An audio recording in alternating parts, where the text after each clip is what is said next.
Alrighty, what's going on, you guys? Welcome to my Week 16 question and answer stream. Before I get into things here, I want to introduce you guys to my new co-host, Eric, who will be popping on the SFS channel here from time to time. He will be another fantasy analyst here on the channel and will be able to provide some insight into some of the things you guys want to talk about here. So, before we get into things here, Eric, you can introduce yourself if you'd like. But we've got some game picks that we would like to start off the live stream with here before we get into your questions. So hang tight. We'll get into questions in just a second, but take it away, Eric. So I'm like the pepper to his salt. He's the Packer fan. I'm the Bears fan. I got to bring in, keep the bias out. And we're even going to make our picks. You won't be surprised by who I pick, by the people I picked against the Titans this week. The Packers play the Titans, and I picked the Titans in that one. 34-24. And then, of course, I got to make the picks for the Bears game. I picked the Bears against the Jags this week. They're going to win that one 27-14. And then my upset game this week is going to be the Patriots against the Bills. So I'm picking the Patriots against the Bills this week. I love Josh Allen, but I think Bill Belichick's going to figure out how to beat him this week. And I think Josh is going to throw some picks this week. That's going to be a 20-17 win for the Patriots. And then my lock this week is going to be the Cardinals against the 49ers. I just think 49ers are so injured. Cardinals have been playing pretty good football. I think Kyler Murray's going to have a day. It's going to be a 31-13 win for the Cardinals in that one. Yeah, Kyler Murray, DeAndre Hopkins, those guys balled way back in week 1 in that football game to kick off the season. So get your guys' questions coming in here. Build those up in the chat. Congrats on all of you guys that made it to championship week. I'll get into my game picks here. So, obviously, the Packers fan here repping Aaron Rodgers this week. I'll take my Packers to lose a close one, 27-30 against the Titans this Sunday afternoon. I think that Green Bay's been starting so hot lately, but our second half offense has been really underwhelming. We are way too conservative, and I think that with Derrick Henry and our run defense being as thin as it is, we're going to struggle in that game, and I think he gets stronger as the games go on. As we get closer and closer to January, he's going to pick things up here, and he's a league winner right now. Derrick Henry is my top fantasy running back the rest of this year. For the Bears, I've got Eric's Bears at Jacksonville winning 24-10 outright. Chicago is on fire right now. Allen Robinson and David Montgomery have been carrying that offense, and it sucks for me to say this, but they're a little bit scary right now. I'm afraid of what Montgomery is going to do to us in Week 17. Is that game at Chicago or Green Bay? Do you know? I think we played at Chicago the first time. Yeah, this last game's going to be at Green Bay. I don't know how much of a difference that's really going to make. I've got if any of you remember, Trubisky wore this sweater in his post-game interview, so I'm hoping it can keep the Trubisky luck going on. My lights aren't working today, Yeah. but he was styling in that interview with his lights on. Hopefully, this can give Trubisky the oomph he needs to maybe get to the playoffs. At this point, I just want us to win. Last week, if you asked me, I would have said I want the Bears to lose, but now it's seeming like we could maybe pull it off. Now, for the viewers, let's clarify here. You're not actually a Trubisky believer, but you are going to support your team. You don't actually think Trubisky is the truth. I don't think he's the guy. I think he's false Bisky. He's not the true. He's not the true Bisky. He's the false Bisky. As Colin Clownherd likes to say, true Bisky or false Bisky. Yes. Okay, so then for my other games here, quickly, we're going to get your guys' questions in a second here. Keep dropping those down below. We're going to get to each and every single one of you guys tonight. Thank you guys for popping in the stream. Dave, what's up? Mark, Takumi, Alex, what's going on? Colton, Hayden, Terrell. I've got the Colts as my upset this week on the road at Pittsburgh playing the Steelers.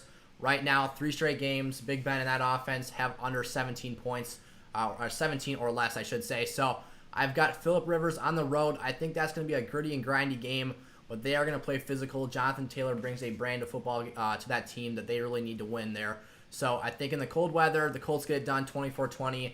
They win late on a touchdown, and I think that they're going to be a very impressive winner this week. And then my lock this week is the Miami Dolphins defeating the 500 Las Vegas Raiders. I've got them by 10+ in this game. I think they win in dominating fashion. Las Vegas has not been playing well lately. That defense is paper thin, and Tua is not making mistakes right now, and Brian Flores coaches a great defense. So I'll take the Dolphins outright, And those are our game picks. So without further ado, we're going to get into your guys' questions now and answer all of your guys' championship week stuff here. So I saw a great one from Colton Hogum. Larry Hogan's asking who the Super Bowl favorite is. And we know Larry loves his Chiefs, and we know Colton loves his Saints. They're buddies of ours around town, and Chiefs are up there. I mean, they're looking really good. Their offense is basically unstoppable, besides, I guess, by the Raiders, whose defense doesn't even seem that good right now. That's their only loss this season, right? Yep, it was a special thing for the Raiders that night. Gruden just figured it out, but I don't know. The Steelers aren't the best defense, and the Rams are the only ones that I think could stop that offense, and I don't know if they'll make it that far. It's really hard to say. It could be a Rams-Chiefs Super Bowl. I think in terms of teams tough in the AFC that could really knock off Kansas City, I think your count is limited.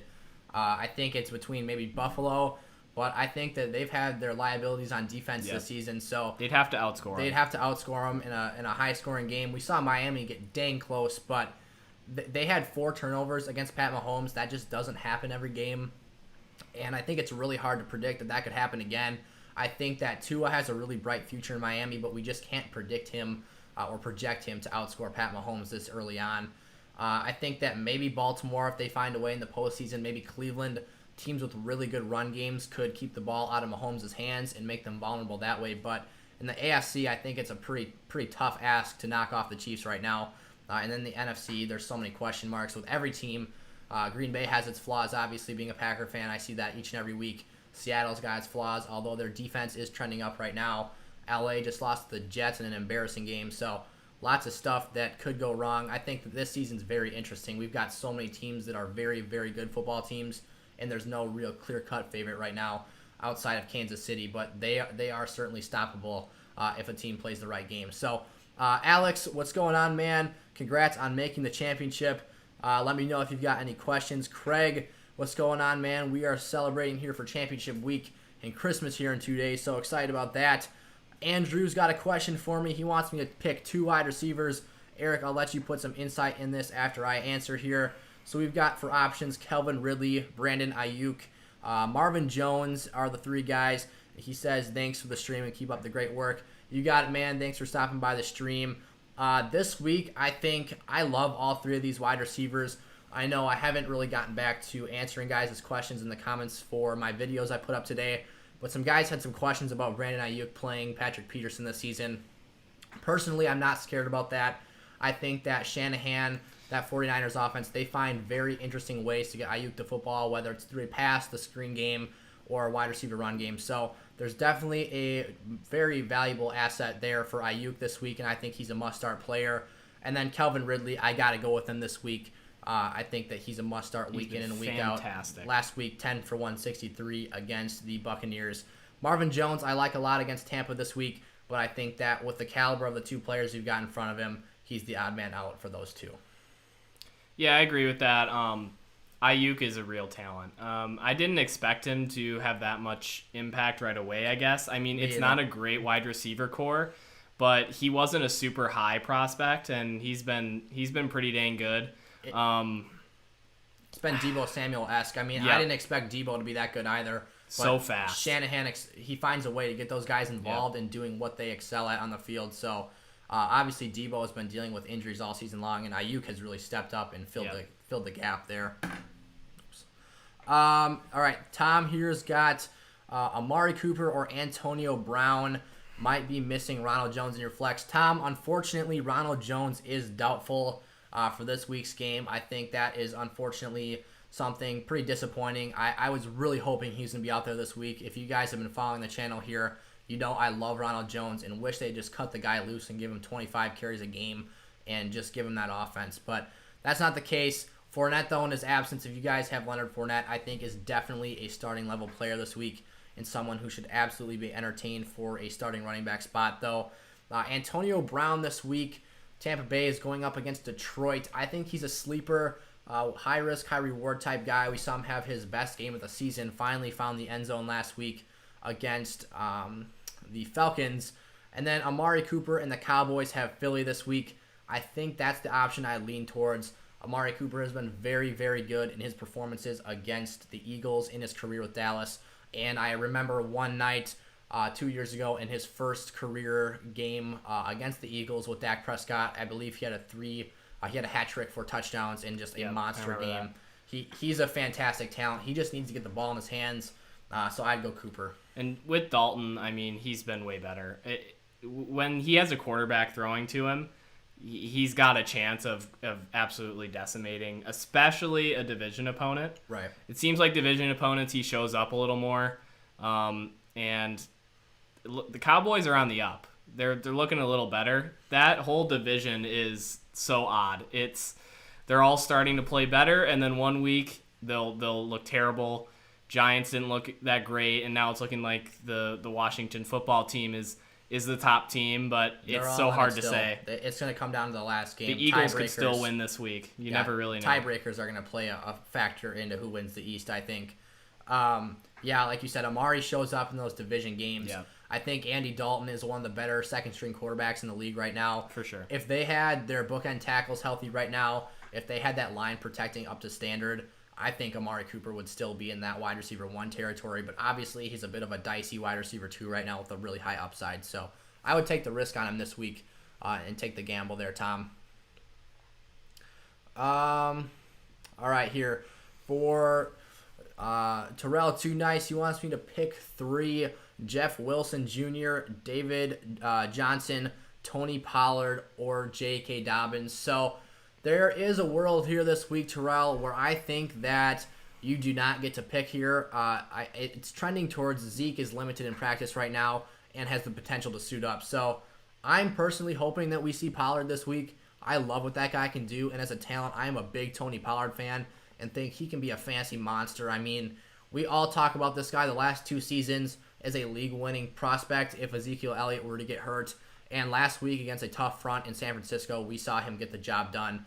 2 touchdowns. He has some explosion and burst in his game. So I really like Pollard over Dobbins. I think Dobbins is the odd man out here if Pollard gets the start. But with Zeke potentially not being out there, I think that there is some risk there, and we're going to have to wait later into the week to make a choice there. Yeah, I really like Pollard right now. I'm especially for fantasy, just because he gets the ball in the air so much too, and he's so fast. He gets open on those routes. Dobbins gets a few catches, but when they're running, they're running. Right. They're gonna be doing their options with Lamar, and either they're switching up Dobbins and Gus, or and Ingram hasn't been in. Yeah, healthy scratch last week for Ingram. So Dobbins is great, and I think in the future he should be a workhorse back. He should be one of the better guys in the league.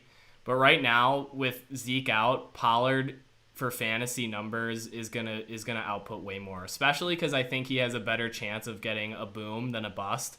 Dobbins sometimes 100%. has those games where he doesn't really get a lot of carries. Lamar gets the yards, or Gus gets the goal line carries. Yeah, I think if J.K. Dobbins was on a football team with a pocket passer, he could finish as the running back 1 overall. He has that kind of talent.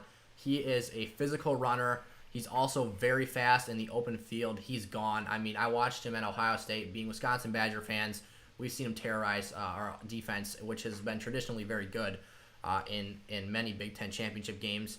I think that, we see Lamar Jackson, in essence, kind of vulture away some of his touches and carries, especially down near the goal line sometimes, but he is still a very valuable piece to lineups. And then just in general here, before I move on to my next question, I do want to talk about David Johnson a little bit.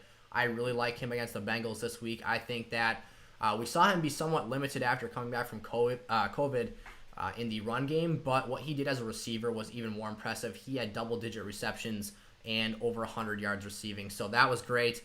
And then Raheem Mostert's season is likely over as he re-injured that ankle that he's been dealing with this season. So Jeff Wilson this week against the Cardinals, I think, has the opportunity to be productive if they stay in that game. And obviously we saw Miles Sanders last week have a modest performance against them, even though they were competitive as well, but still some opportunity there. Looks like Terrell Too Nice also asked, about Tannehill against Green Bay or Mariota. And with the Mariota thing, it looks like Derek Carr was having full practice today. So it looks like he's going to be back starting. So Mariota is probably not going to get the start there. It's probably going to be Carr. Tannehill has been decent. I mean, he's got, a great receiving core, and I've been really impressed with Corey Davis this season. He's finally breaking out. It was kind of like that Robert Woods. He's been around for a while. He's finally getting the numbers he was expected to have. He was the first-round pick. Looked like a bust. Yeah. He's looking pretty dang good. Yeah, Robert Woods, kind of a late bloomer, played out his rookie contract in Buffalo, and I remember actually hearing about him here and there. I remember Tyrod Taylor used to be throwing him passes. He moves over to Los Angeles, and he has blossomed into one of the safest fantasy options at the wide receiver position. Bouncing back up to Mark Pedretti now. Now that CMC is doubtful, who should I play at your running back 2 spot in PPR? You've got DeAndre Swift against Tampa, a very tough matchup there, or Jonathan Taylor against Pittsburgh, another tough matchup. You've also got Myles Gaskin, Darrell Henderson, or Jeff Wilson, and you can use one in the flex. So, Mark, what I'm actually going to tell you here, my favorite guy that you've got as an option this week is actually Myles Gaskin against the Raiders. I think, like I said in my game picks, I fully expect Miami to just control that football game. I think that Las Vegas, they've definitely got holes. Last week, Austin Eckler was modest against them, but he was wide open in the flats, and Justin Herbert is just that talented that he was just lighting those guys up through the air, so it didn't really matter. But Miami is definitely a football team with lesser offensive weapons in the receiving game. Lynn Bowden is technically a running back, but they use him as a Swiss Army knife, and he is their leader in routes ran right now. So I'd go Gaskin at that running back 2 spot. And then for me personally, I think I'd give Swift the nudge. I think Jonathan Taylor and those bruising backs are the ones that tend to struggle against Pittsburgh a bit more. And Swift as a receiver, I think will get it done. And that's why I have some intrigue with him at that flex spot. Yeah, I definitely agree. Really, it's just, Gaskin's off of the COVID list. He's been consistent. I've been pretty impressed with him. You didn't expect it.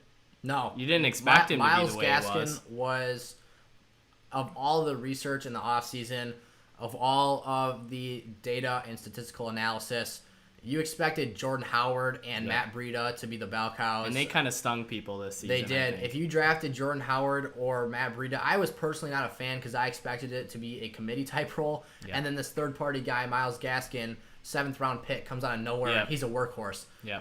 Waiver wire pickup similar to James Robinson. I expected, Howard to be that standard guy, the player that was going to get maybe 12 to 15 touches and be that goal line hammer. And he just never panned out. He had a couple touchdowns for that team. And then you thought, Matt Breida would be that third down passing back, the guy that would be a change of pace, kind of, like that thunder and lightning type dynamic.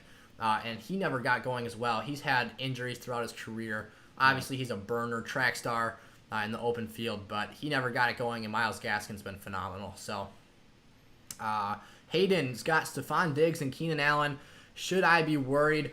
And, Hayden, I think there is definitely some reason to be a bit, concerned here this week. Diggs not at practice on Wednesday, and then Keenan Allen with a hamstring. He did not practice today either. I would be cautiously optimistic here with Diggs. Stephon Gilmore is out for the Patriots, so he's definitely got some improvement there in terms of matchup. J.C. Jackson and the McCourty twins, still very talented guys in that back end. Even Jonathan Jones is a guy I really like for that Pats secondary, so they're definitely not scrubs back there, but certainly not the level of the Defensive Player of the Year in 2019, Stephon Gilmore. And then Keenan Allen, though, 100% smashing the panic button. Hamstrings are brutal for wide receivers. We're seeing Julio Jones have his season derailed right now with it. He hasn't been out there. He's been struggling all season long with it. You just can't cut. You can't turn. You can't run at 100%. And, we saw Keenan Allen last week. He had one red zone target, and he probably would have caught the pass, but he could not get out of the break of his route because he's not healthy. So, something that needs to be monitored. I wish they'd just sit him for a week last week so he'd be healthy here, but obviously that's a killer for fantasy leagues right now for a guy who was a top 3 wideout prior. It's a big deal for Tyreek Hill, too, who has a hamstring right now. He missed practice along with Keenan Allen. They both missed.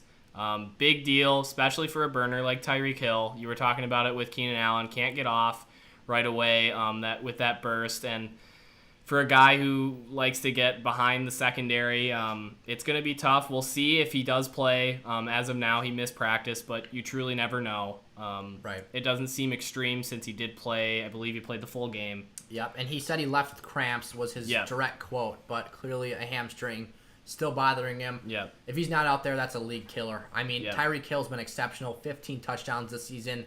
We were concerned about him coming into this year with consistency because throughout his career he's been boom or bust, all or nothing, but his elite touchdown production, his yardage total has been insane as well. He's in the top 5, I believe, and it's going to be a killer. He's got Atlanta this week.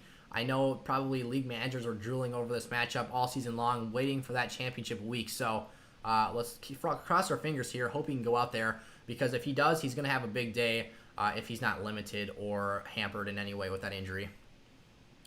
Guillermo is wondering about Kittle or Logan Thomas this week. Washington football team, what's their matchup again? You check in on that one. We've got the Panthers. And San Francisco's got Arizona. Logan Thomas has been in very under the radar stream. Yep. I think that people really started to notice this guy and finally respect him when he produced against the Pittsburgh Steelers in that first loss they had. And I think that now he's starting to be a little bit more of a highly used fantasy commodity. I love George Kittle. We know what George Kittle can do on the field, but I have a really tough time. I've been talking about this all season long.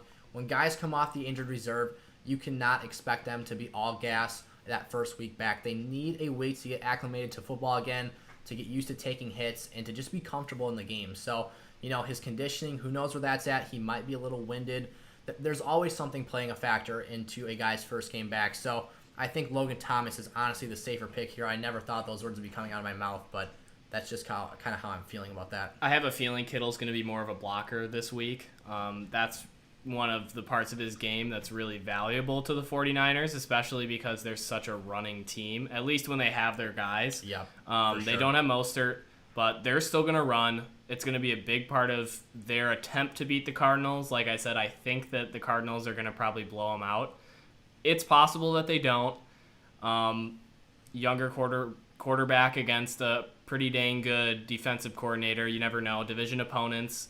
Truly, CJ Beathard is getting the start, I believe, for San Fran this week as well. Yeah, that's going to be a big part of it as well. Yeah. Mullins gets yards. He doesn't really get touchdowns. I believe he had like a record for the most yards per game in a second or third year player. No, in the NFL, he had about 300 yards per game for a while, but in those games, he had like no touchdowns. So the touchdowns are going to the running backs. I have a feeling that Cardinals are just going to do well against them, and it's going to be tough. I don't know. We'll see. I think Kittle, when he's healthy, best all-around tight end in the league. Probably Kelsey is your best fantasy asset, but in terms of blocking and receiving, Kittle's a monster. But I think you got to pump the brakes a little bit this week. If you guys have championships in Week 17, though, absolutely an option. You can go. Alex has Julio Jones, Devontae Adams, Jarvis Landry. I believe that's probably James Robinson. Maybe it's Allen Robinson and J.K. Dobbins. Alex, a little bit later on here, if you're still watching, specify that for me so that I can update this take. But you want me to pick 4. Devontae Adams, modest game last week, but Carolina's secondary is very, very underrated. His touchdown streak was snapped. I believe it was 7 or 8 games long. But he's still a lock-in, my wide receiver 1 for the last 2 weeks. He's got to be that first guy. Jarvis Landry, I really like as a upside play against the Jets this week. That secondary is bad, and Baker Mayfield looks for him off the play action, which has been elite here. He's been kind of under the radar. I think he's been pretty consistent. He's getting the ball a lot. 3 OBJ's touchdowns not in his there last 4 competing. games. Yep, he's been fantastic. Yeah, I think that Jarvis Landry is the wide receiver that Browns football team needs. Odell, superstar guy, but Cleveland's not the right market for him. No. Jarvis is the quiet guy that will get the job done. He's all-purpose, for sure. Right, 100%. He is a quarterback protecting wide receiver. He runs great routes. He's quiet. He's not arrogant and flashy. Mm-hmm. He is the perfect mold for a Cleveland Browns wide receiver. And then you guys know I love Allen Robinson. He's probably my favorite guy. I've ranted about him all season long in terms of fantasy, safe floors with a great ceiling as well. If it's Allen Robinson, 100% go for the start. But James Robinson, his ankle, if that's who you're talking about here, Like I said, no specifications, so not really sure. We've got wide receivers and running backs sprinkled in here. I would probably pencil Allen Robinson in as a must start against Jacksonville. Julio, and I think I'd keep out of here just because the hamstring we don't know. And if you need Dobbins in there, he's a decent option against the Giants, but I'm not all too excited about that matchup. They've got a great line. Probably the best, well, it wouldn't be front seven, but their D-line. Front four? Yeah, their guys are maulers. They really are. They got, what is it? Dexter Lawrence, and then they got Dexter Williams, correct? No. I'm not sure. Who? Their D tackle. Who's the guy that Leonard Williams from the Jets? Well, they've got Leonard, and then they've got their D tackle. I think it's Dexter Lawrence from Clemson, I believe. The young guy. Yeah. I mean, anyway, they're young. Well, Lawrence is getting a little, or Williams is getting a little older, but or early 20s. They're fantastic. That front group is talented. They're young. They're going to be elite here. And then when you look at Blake Martinez, right now as a Packer fan, that's good. A killer. I wish we didn't get rid of him. A lot of the stereotypical Packer fans complaining about his coverage skills, but we need him right now for tackling. Our tackling has been very below average in Green Bay, and he's being a tackling machine in New York. It's showing that the scenery doesn't matter for him. He's consistent wherever he's at, but that's besides the point. I think that the numbers don't tell the whole story in terms of fantasy for how that Giants defense has been playing. Mark, really, really great question here. Jalen Hurts or Justin Herbert, two quarterbacks I love this week. Both, I think, can be league winners. And I think, ultimately, I'll see where you go, Eric, after I give my take here. Yep. I think Herbert against Denver. Vic Fangio, I respect him as a D coordinator, but every year, the last 2 seasons he's been in Denver, that defense has been battered, and he just doesn't have his guys. I mean, he lost Bradley Chubb his second season in his first year as the head coach in Denver, and then this year he loses Von Miller. So, and then he's lost Jarrell Casey along the way and other names. That unit just can't stay healthy. They don't have guys in the back end. Herbert is going to have his way in this game, but I think that the main factor here for me is Keenan Allen because we don't know about his health and if he's going to be going. I know we've seen Herbert spread the ball out all season long and show that he can throw to basically anybody, but Hurts this week against Dallas, that defense has been atrocious all year long. It's really hard for me to stay away from that matchup. Hurts' legs have been excellent. The touchdown passes, 3 in the first half last week against the Cardinals. It's too good to pass up for me. Jalen Hurts all day. Yeah, Hurts has been really impressive. The legs are really nice to have in fantasy. Herbert can run. It's not part of his game. I have a feeling that Chubb is going to have a good day against him. Herbert gets sacked a good amount since he holds the ball. Yep. He wants to throw it deep. He's a playmaker. Yeah, and it's a division game. The Broncos are usually all right against the Chargers. They're reeling right now. They haven't been great lately. Here's a big part of it. Is Denver... Okay, here's actually a huge factor I think a lot of people don't think about. This game is at the Los Angeles. Yep. If the Chargers were at Denver in Mile High Stadium, that is a huge red flag. I think their wide receivers get gassed faster, and we see even the best teams walk into Denver and just struggle because they are so tired. They need oxygen. It's a disaster. So I think that is a little bit of a plus for Herbert and the Chargers, but still hurts for me. Cowboys defense really should be better the last few seasons. I expected them to be basically easy Super Bowl team 2 years ago. The talent on that roster is ridiculous. It's very, very, very good. And somehow, I mean, they have injuries this year, but they have Van Der Esch back. They've had him for... Him and Smith have been playing terrible. Have you seen some of their gap fits? I thought that combo would be unbeatable, unstoppable. Like and they've got a pass rush. New Orleans 2 years ago, when those two were on the field, they looked like the future of this league, and no one was stopping them. They flew around the football field. They absolutely shut down Drew Brees, Alvin Kamara, Michael Thomas, and that Saints offense. It was a brutal day. I think Dallas held them to 10 points or something and won 13-10, if I remember correctly, and picked off Drew Brees on the last drive. But losing Byron Jones, that secondary's been awful. Trayvon Diggs was their lone star as a rookie, and he's out of there. And he had a fractured foot, I believe. So tough breaks all year long for Dallas. What's up, Dave? Glad to have you on the stream, man. You've been stopping by here pretty frequently. I appreciate all the support from you, my guy. And he's wondering Rodgers or Brady this week. And as a Packer fan, and just even if you look at the stats, I can't stay away from Aaron Rodgers this week. Tennessee has been butchered on the back end all year long. It doesn't matter who they're playing. I mean, Baker Mayfield has been poised and a very good quarterback this year, but I think he had his most impressive day, and for a guy who has had heaps of criticism just piled on top of him, he fried Tennessee's back end, and I believe had 4 or 5 touchdowns in the first half against them. So, Tennessee, that is their weakness. The one thing they did good last year was they took away the football, and they played solid defense, but they have shown regression there this season. Rodgers with Adams, that's going to be a nightmare for opposing fantasy managers this week. Tom Brady, I've had huge expectations for him. I expected them to get the job done more frequently and consistently than they have been this year. I expected Evans and Godwin to be much higher producers, but just hasn't quite turned out that way this year. He's still been above average, but not quite on Rodgers' level. Yeah, he's playing the Lions. Their defense isn't that great. No. It's been okay. Their secondary has not showed up. They have some injuries, of course. I feel like they always do. Yeah. Every team this year has really had a lot of injuries. This year has to be the most injuries of any year. I feel like we end up saying that every season, but I feel like it genuinely does pile up, and I think when you add COVID into the conversation, yes. I mean, we've lost some huge players in fantasy. Lamar Jackson. It's made it tough. Yeah, I mean, we lost David Johnson.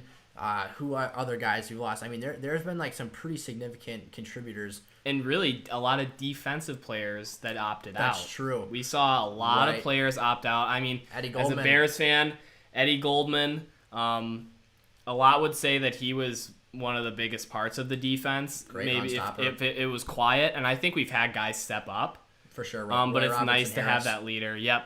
Roy is hurt now, but the biggest guy that has been getting better every year is Bilal Nichols. Yes. He's been getting way better. Monster. His run stop, his run stop was not very good in the past. It's getting better, and he can pass rush. We have pass rushers in the interior, which is nice. Yep. And I've seen that's kind of an issue with the Packers somewhat because Dean Lowry is a good pass rushing interior guy. He's not the biggest guy in the world either. Yeah. And we play one big man up front at nose tackle, a true run stopper, Kenny Clark, and then we put out Gary Preston, one of the best, and Zadarius all out there, and they're not run stoppers. They're purely looking for the quarterback. So if they try to get to the edge, if Derrick Henry's gonna try to do what he does against the Jags, get outside. He's gonna put some people on highlight tapes this week. Yep. All right, Derek. He needs one player in the flex. He's got Deontay Johnson. Quick off note. I needed one catch for 2 yards from Deontay last week to win a championship, and he came up just short because Ben Roethlisberger, I can't tell you how many times he airmailed and missed a pass to Deontay. I think it was the second play of the game. He missed a 40-yard wide-open play-action strike. So shaking my head there. At least I still made a bit of a profit, but not quite as big as it could have been. Deontay this week against the Colts. Terry McLaurin against the Panthers. Josh Jacobs against the Dolphins. Fournette and Salvin Ahmed. So I think we're going to end up seeing Myles Gaskin take over that role, being activated off the COVID list. So I'm going to move Ahmed out of that list. You need just one guy. I really like Leonard Fournette with Ronald Jones being doubtful right now. I think Josh Jacobs and the Raiders have a tough day and struggle to run the football against Miami. I think they're going to get down early and really have to play catch up, and that's not what Josh Jacobs' game wants to do. Terry has been trending down lately. He got a little bit of a bounce back last secondary, week. like you said, too. They held Adams to his quietest game of the season by far. And then Deontay Johnson, I think that Colts defense, especially that Tampa 2, that they play very, very well. They haven't been quite as good as they were earlier on this season, but I still think he's going to struggle a bit there. I'm going to go with Leonard Fournette as my player for your flex. And he's been getting those catches, too. Yeah. That's a big part. He's not the player we expected him to be. No. He's starting to do it a little more now. He's getting more carries. He's starting to truck. It's a decent O-line. They've got some maulers up there. Right. He's more of a utility guy than we expected with his size and how he was in college. Out of LSU, I thought he was going to be a pound-for-pound bruiser. Yep. Real Zeke comparison. A year earlier out of Ohio State, what would he go? Third overall to Dallas? Yep. I thought those two were going to be the running backs for the next 5 years and be the guys that just ran through the league. Obviously, Zeke had a little bit more success, had a better O-line in Dallas than they had in Jacksonville. But Fournette didn't he have over 100 catches last season with Jacksonville? I believe he did. He was playing like James Rob. That's really what they wanted, but James fits the mold. Yeah. And he's that more shifty guy. Yeah. They wanted Fournette to be a little bit more elusive, but that's not his game. I think in Tampa Bay, we're seeing him be used as that goal line back and the guy that gets the job done. Yep. Andrew again has another question here.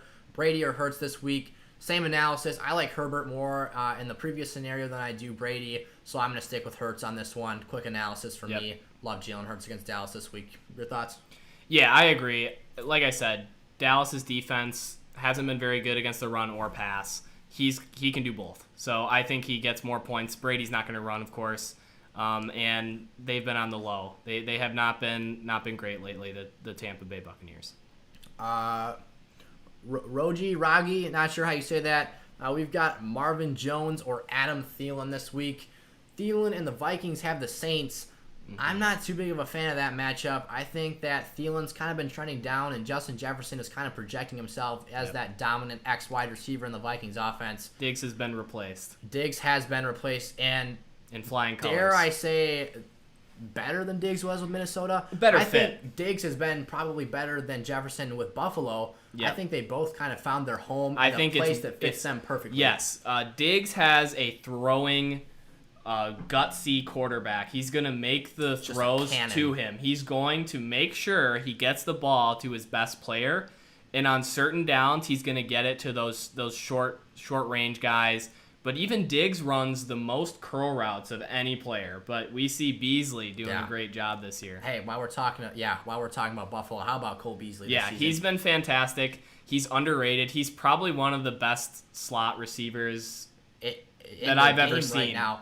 I mean, when you talk about your Edelmans, your Welkers, Cole Beasley is starting to. Obviously, he doesn't have the collective profile throughout his career to put him in that category, but the way he's playing right now, with the cards he's dealt, the way he's beating man coverage, his shiftiness, his elusiveness, his hands, and his dependability has been incredible. He has made some fantastic catches. I don't know if you've seen them, but somewhere he's going down to the ground and the ball is an inch away from touching, and he's pulling it in. Right, Cole Beasley's he saved me in a 2-flex league in half PPR. He really put me back into the mix there. But anyways, back to your question here. We kind of got off on a Vikings tangent.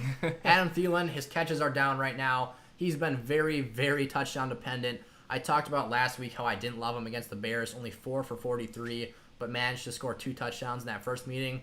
Only 2 for 11 in the second meeting, but managed to find the end zone again. And I saw it coming. I had a feeling Jefferson would be the every down, and then he'd be the It's not even that Adam Thielen is regressing. No. I would say talent-wise, he's still one of the better route runners, more dependable guys. The situation is just different. They want to run the football and hit a big play to Justin Jefferson off of those Delvin Cook 35 touches he gets per game. But I would go Marvin Jones here against Tampa. I think he's a very similar player in play style and skill.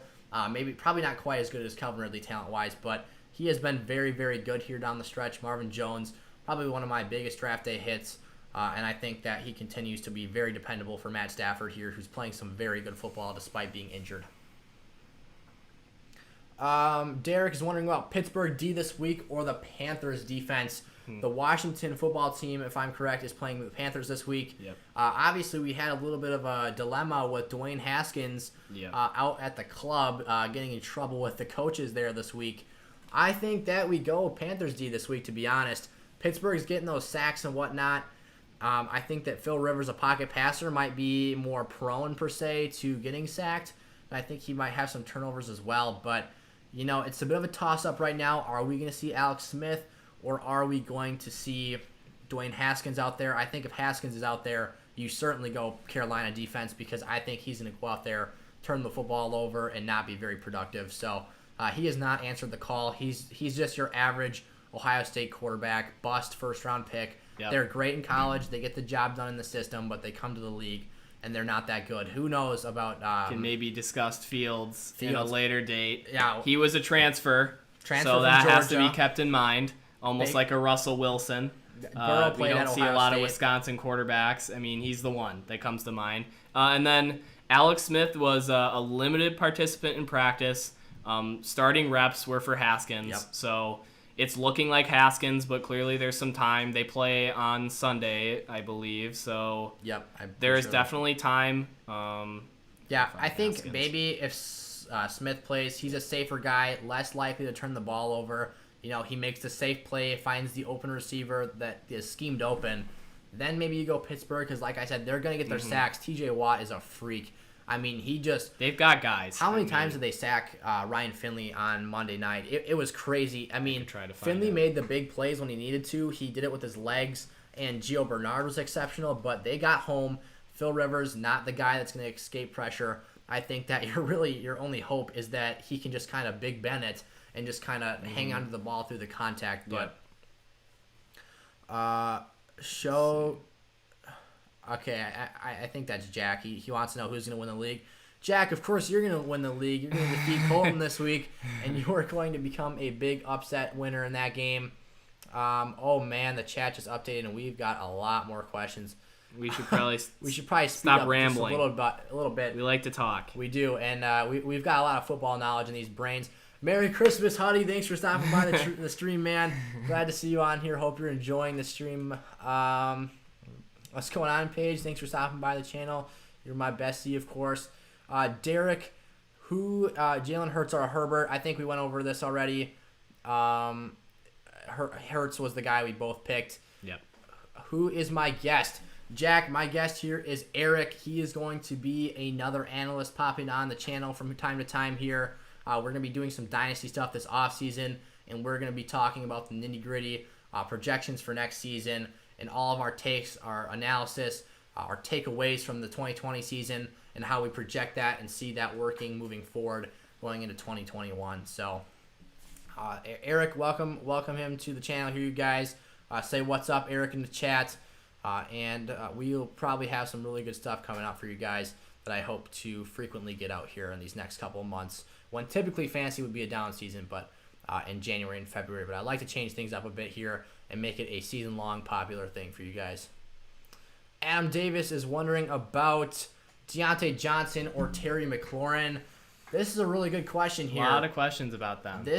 I really like this question. Deontay, I've got my questions about him against the Colts defense. Obviously, he is the most targeted player in that Pittsburgh offense and had a really strong bounce-back game against the Bengals from what he did against Buffalo with all those drops and getting benched. But Terry, he's been on the down low a little bit here lately. He had 2 really underwhelming performances and then had 7 for 73 against Seattle last week. I'll let you kind of go off with this one, Eric, and let me know what you think. I think I'd go Terry here by a slim margin, even against the Panthers' tough defense, but it's a tough call for me. He is with an ankle. He didn't practice today. Yep. So it's seeming like that's kind of a nagging thing. Yep. He's been dealing with that, and it's not expected to affect him starting. I'm sure it will somewhat affect his play. An ankle's a big deal for a receiver. Yep.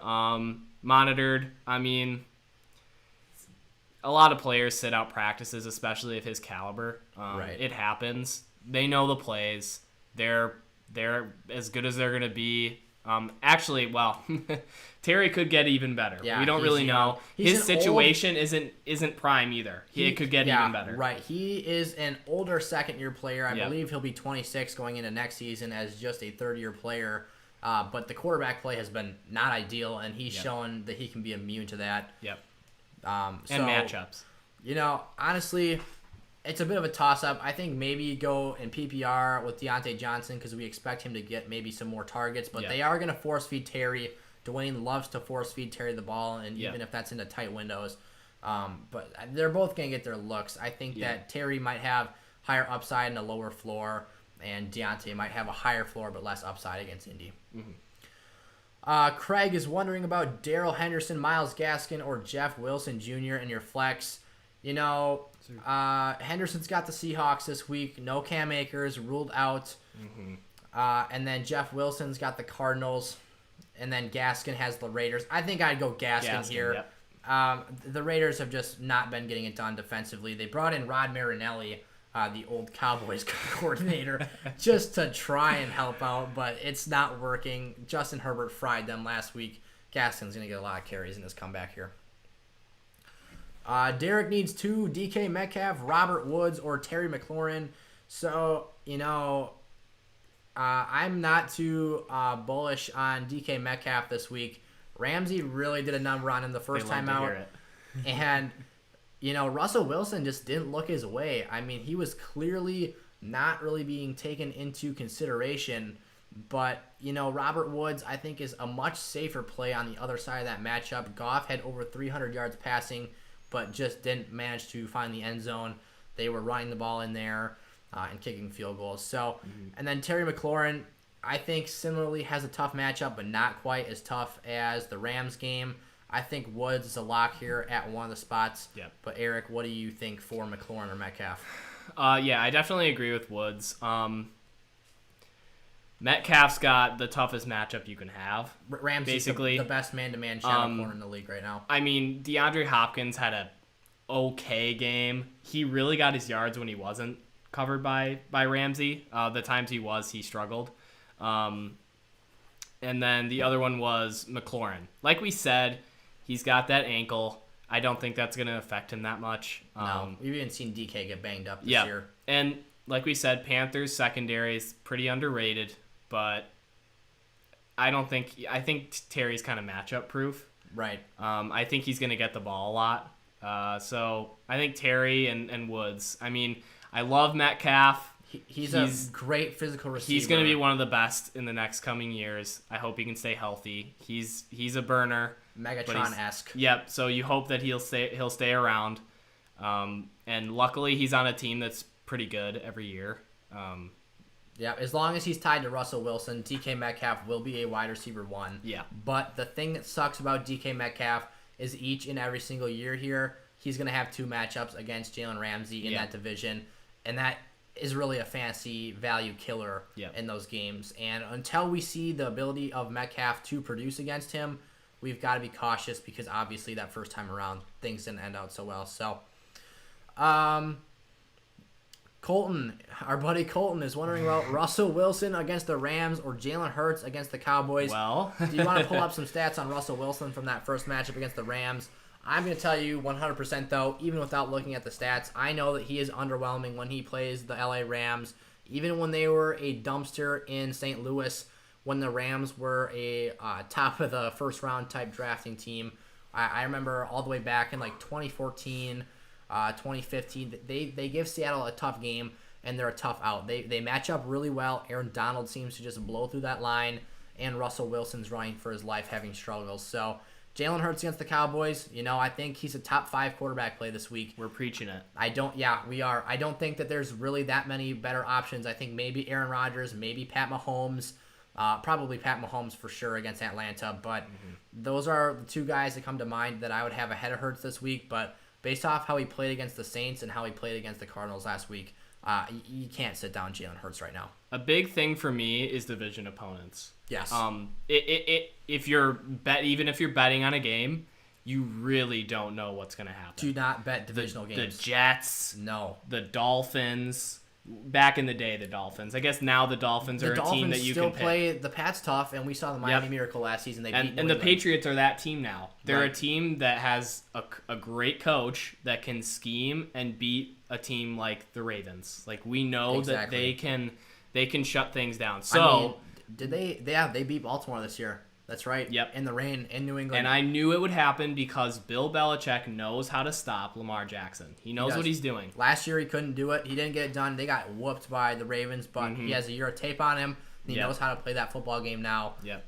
That's just kind of what happens. So we look at the stats for Russell Wilson against the Rams. Last time they faced each other, he had about a 60% completion percentage. It's average. Yep, and then 248 yards, which is all right. Average. And then 2 interceptions, which is something that Russell does. He throws picks, but he had no touchdowns in that game. That's the killer. If you don't have touchdowns in fantasy, you're not getting the job done at the quarterback position. Yep. And especially for a guy like Russell Wilson, as we see him creep into the early to mid-30s, he's running less and less. He's still a guy that's going to run around the pocket and go for the sensational play down the field, but we're not necessarily going to see him run forward for positive yards past the line of scrimmage and be a guy that's utilized that way. Andrew, another great question. Dobbins or Fournette this week? I think even though I love J.K. Dobbins, I think he's the better running back talent and prospective player.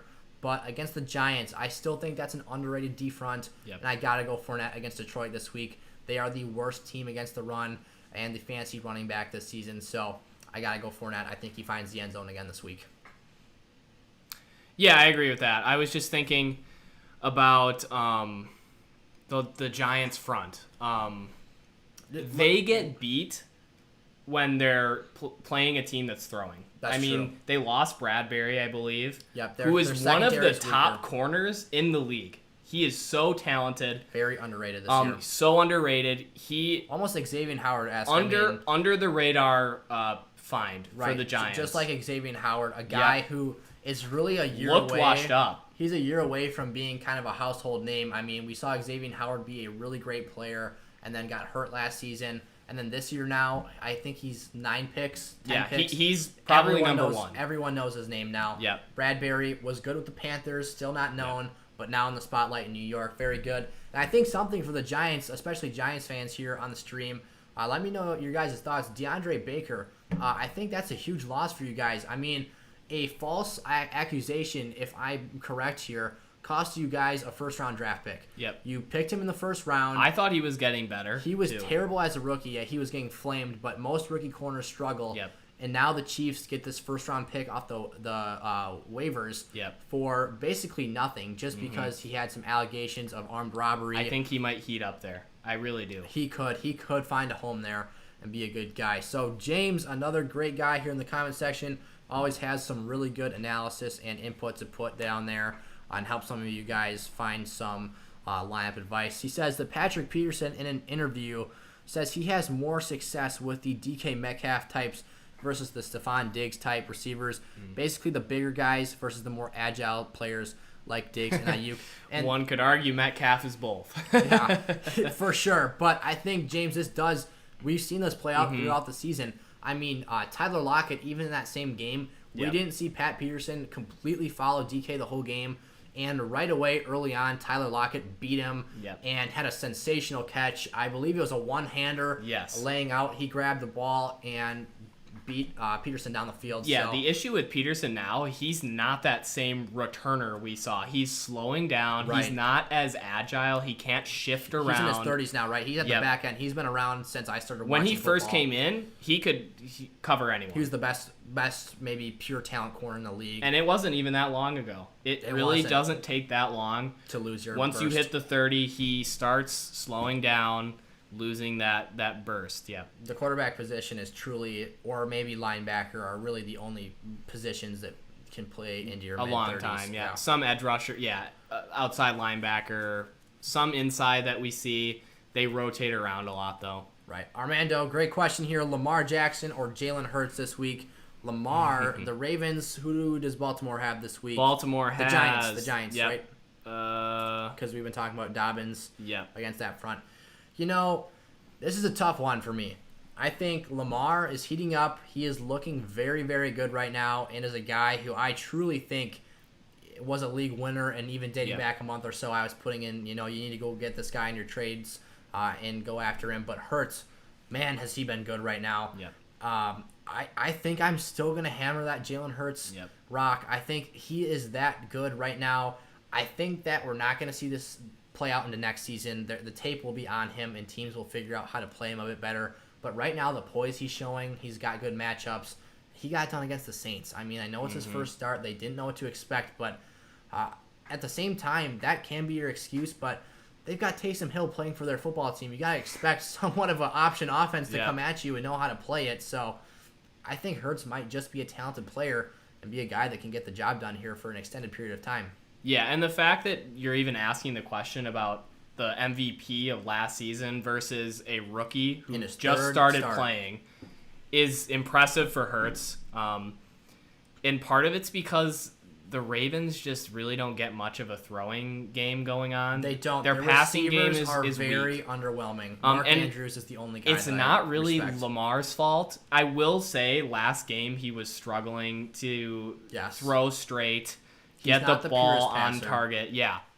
It's because he doesn't step into his throws, really. Yeah, he kind of tosses it where he is. And I think it's kind of that element of surprise. He wants to make it look like he's going to step out. He kind of bounces in place. Yes, on his and he throws tiptoes. it. And we saw last season when he got that bomb to Hollywood Brown, he barely moves. It's just a flick of the wrist, little it's elbow impressive. Shot. Yeah.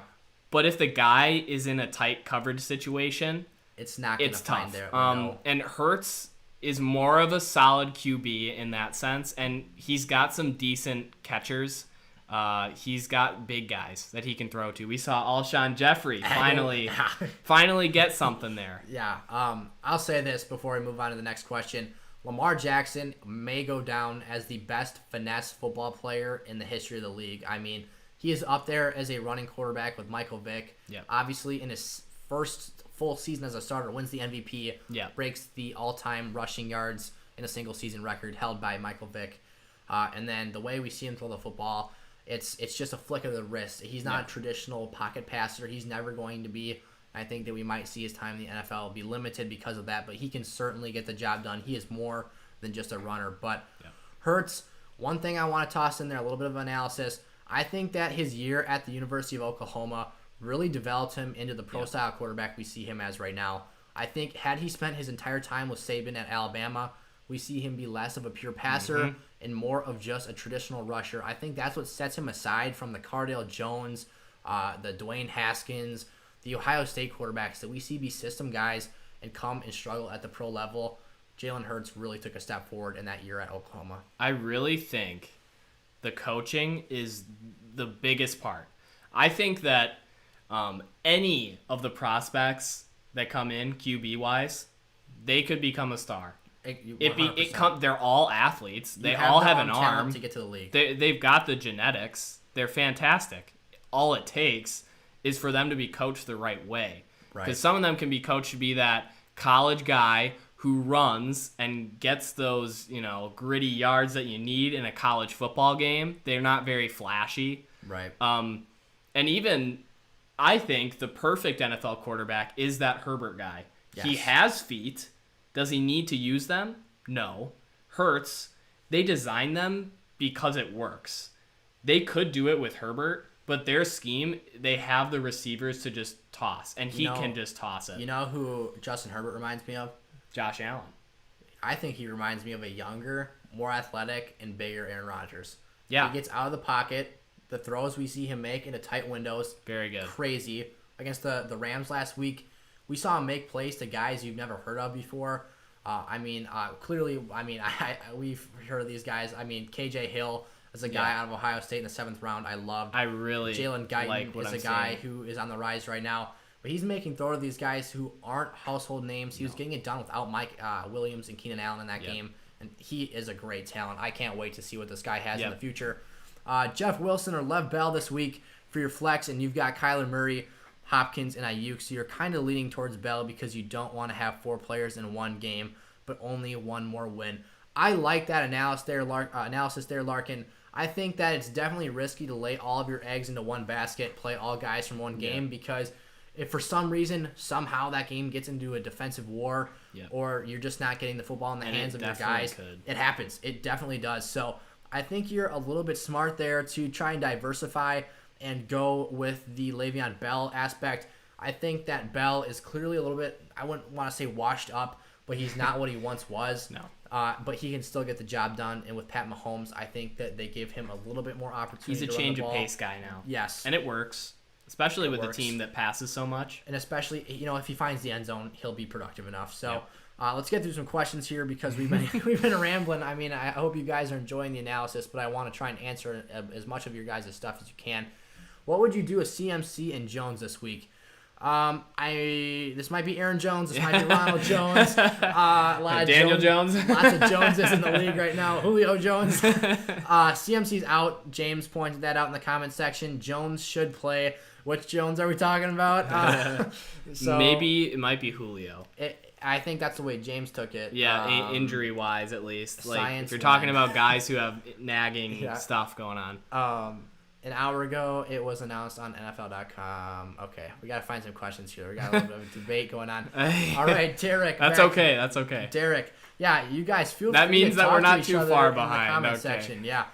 You need 3. James Robinson, Josh Jacobs, Melvin Gordon, J.K. Dobbins, Tony Pollard, Jeff Wilson, Salvin Ahmed, or Le'Veon Bell. We've got a complete household, just laundry list of names here. Ahmed off, and Le'Veon we're a little skeptical of. Yep. Pollard we're high on. If Pollard gets to start, Yep. put him in. Tony Pollard, I think, is one of the most explosive backs in the league right now, and is a guy who I might prefer to see as the starter in Dallas. I think that Zeke is definitely a hammer, but the fumbles have been an issue. The burst has been an issue, and he's carrying some more weight than we've seen him in the past. I think Josh Jacobs struggles this week against Miami. I think they're going to get blown out or at least lose by double digits and have to throw, and that's going to limit his production as a rusher. Gordon against the Chargers, that has some intrigue. He's a sleeper this week, I think. He gets those touchdowns, 2 touchdowns no matter against what. the Bills. Yeah, I mean, I had him in 2018 in a lot of leagues when he was ridiculous with the Chargers, a touchdown monster. And with Denver, he's probably not at his peak anymore, but they got smoked by Buffalo last week. He still had 2 touchdowns and decent yardage. And it's, you know what, the Broncos with Drew Lock, they can move down the field. They can. When they get in the red zone, if he hits they his aren't passes, failures in the red zone. They really aren't. Their defense score. is what hinders them because in the red zone they fail. Defense and turnovers. When Drew Lock turns the football over, it sets an already injured and banged up defense into a worse position, and they really, really struggle to keep themselves in the game because it turns into a vicious cycle. You throw one pick, you give up a touchdown, you throw another one, and then they're driving. So I think, though, if you need 3, you hope James Robinson plays this week because if they stay in football games, they can get the job done. Chicago is hot right now, so some risk there. I think you go Melvin Gordon, and then for that last spot, I'm going Pollard if he's in. Otherwise, I might lean towards J.K. Dobbins against the Giants. Lamar or Josh Allen this week? Josh Allen, you're a huge Josh Allen fan. I am a big Josh Allen fan. Buffalo He's has against the Pats. Allen had his worst game of the season against the Pats earlier this season. Although they are without Stephon Gilmore, Diggs also being limited in practice right now. I think you wait to see if Diggs is in the game. Might be a big Beasley game. Yeah, if Diggs is in the game, though, I think you go Allen. Otherwise, it would be huge news if Stephon Diggs got ruled out. Then you go Lamar. You're probably going Allen over Lamar? Well, I have the Patriots winning 20-17, meaning that Allen really doesn't do that great. Usually he's the one scoring. Right, of course. If it's with his feet, because their running backs don't get the ball. They don't run the ball on the goal line. And then it's a throw to either... Well, really, they throw to... John Brown's coming back off IR this week. Brown as well. gets those red zone targets, and he's a pretty big deal for them. He is. Deep threat. He's really explosive. That? Is it Davis? Gabriel Davis, yes, I think. He gets those red zone targets. He was a sleeper waiver wire pickup for a while. Yep. He's been decent. Sizzle with Rojo screwing me over. Do I go Ahmed, Gallman, Hines, or Edwards at the flex? I think Gallman, I don't love him against Baltimore. He's been down the last 2 weeks, but I think that's your guy who's guaranteed to get the most touches. I'm really sorry, Robert. You were looking great if Rojo played. That's a great matchup. Rojo's a great talent. But without him, you're kind of looking at some risky stuff here. I mean, Nyheim Hines for the Colts is playing Pittsburgh. He's that short, shifty guy they've struggled against this season. I think that, to be honest, I would go Gallman, though. There's risk with all these guys here, but I think Gallman gives you the best chance to get the most touches and opportunity to play. By the way, let's check in on I'm a big fan of Gallman. How Devontae Freeman is in regards to his recovery process and whether or not he'll be available to the team this week. And then we've got Justin Tucker or Tyler Bass for kicker this week for Yogurt Mama 99. That's fantastic. That's amazing. I think we gotta go Tucker against the Giants this week. The Giants honestly might be advantageous to Tucker, the most accurate kicker in the history of the NFL, because I think if they force Baltimore to stall out drives, they're still going to be in the position to kick a field goal and give Tucker an opportunity. Ruben, wide receiver PPR, pick 2, Hopkins, Woods, Julio, or Ayuk. So I think DeAndre Hopkins, he's my third-ranked wide receiver rest of season. You can't bet against him. He's matchup-proof at this point. I doubted him in some tougher matchups earlier on the season, including against Jalen Ramsey. Scores a touchdown, 5 for 52, I believe, off the top of my head was the stat line. He got the job done. And then I think at that second wide receiver spot, you go Brandon Ayuk. Julio Jones, I think you don't want to bet on that hamstring in the first game back. He's missed some significant time, and who knows if he's actually going to play. He might be a game-time decision, even if he's expected to play right now. Robert Woods, I like his floor, but I think Ayuk gives you the best opportunity to produce. So you're wondering about Freeman and what Devontae Freeman, what he looks comfortable in practice. Yep, he's comfortable. So he's off the COVID list, right? He was on IR for... And then I believe he was COVID as well. He was after that, yes. Yep, so he seems fine now. Right when he was supposed to come back. Devontae Freeman is back. But Gallman, even when Freeman is in, he's producing the touchdowns. guy. I think it was at one point... Percentage-wise? Yeah, he was putting up better numbers than Freeman was. Yep. I mean, we saw at the beginning of Saquon Barkley's absence, Freeman was the guy, but then Gallman got used more and more, and he was better. Jack would like to say, what's up, Eric? How's it going, Jack? Jack Attack. Welcome you guys to the stream if you're new here. It looks like we've got a donation here. Thank you so much. I should probably check in on that. Your sister Paige would like to say that you're killing it. Thanks, and then, Paige. Before I'm actually going to hop down to that super chat quick and answer Let's this. see it. Bro, who should I start? Justin Jefferson, Ayuk, or Jonathan Taylor? And Cozy Solo loves the channel. Shout out to you. Thanks for stopping by, man. Thanks for the donation. 100% not expected, but very much appreciated and glad to have you here. So I think this week the Vikings got a tough one against the Saints. JT's also got a tough one against Pittsburgh. That Pittsburgh line swarms. They condense their defense, and they really make bigger backs struggle. It's those smaller, slippery guys that fit between the guards and get lost in there that end up bouncing it out like we saw Gio do last week and have a big day. But I think Ayuk is your safest play here with the biggest ceiling. The 49ers are going to try and get him the football a lot. Shanahan loves what this guy does as a talent, and I think that he is just probably your best option here from a top-to-bottom perspective. Your thoughts on that, Eric? I have a feeling JT is going to have a decent game despite playing the Steelers. I feel like the tone is going to be set by the Colts. The Steelers have not looked like the dominant team, of course.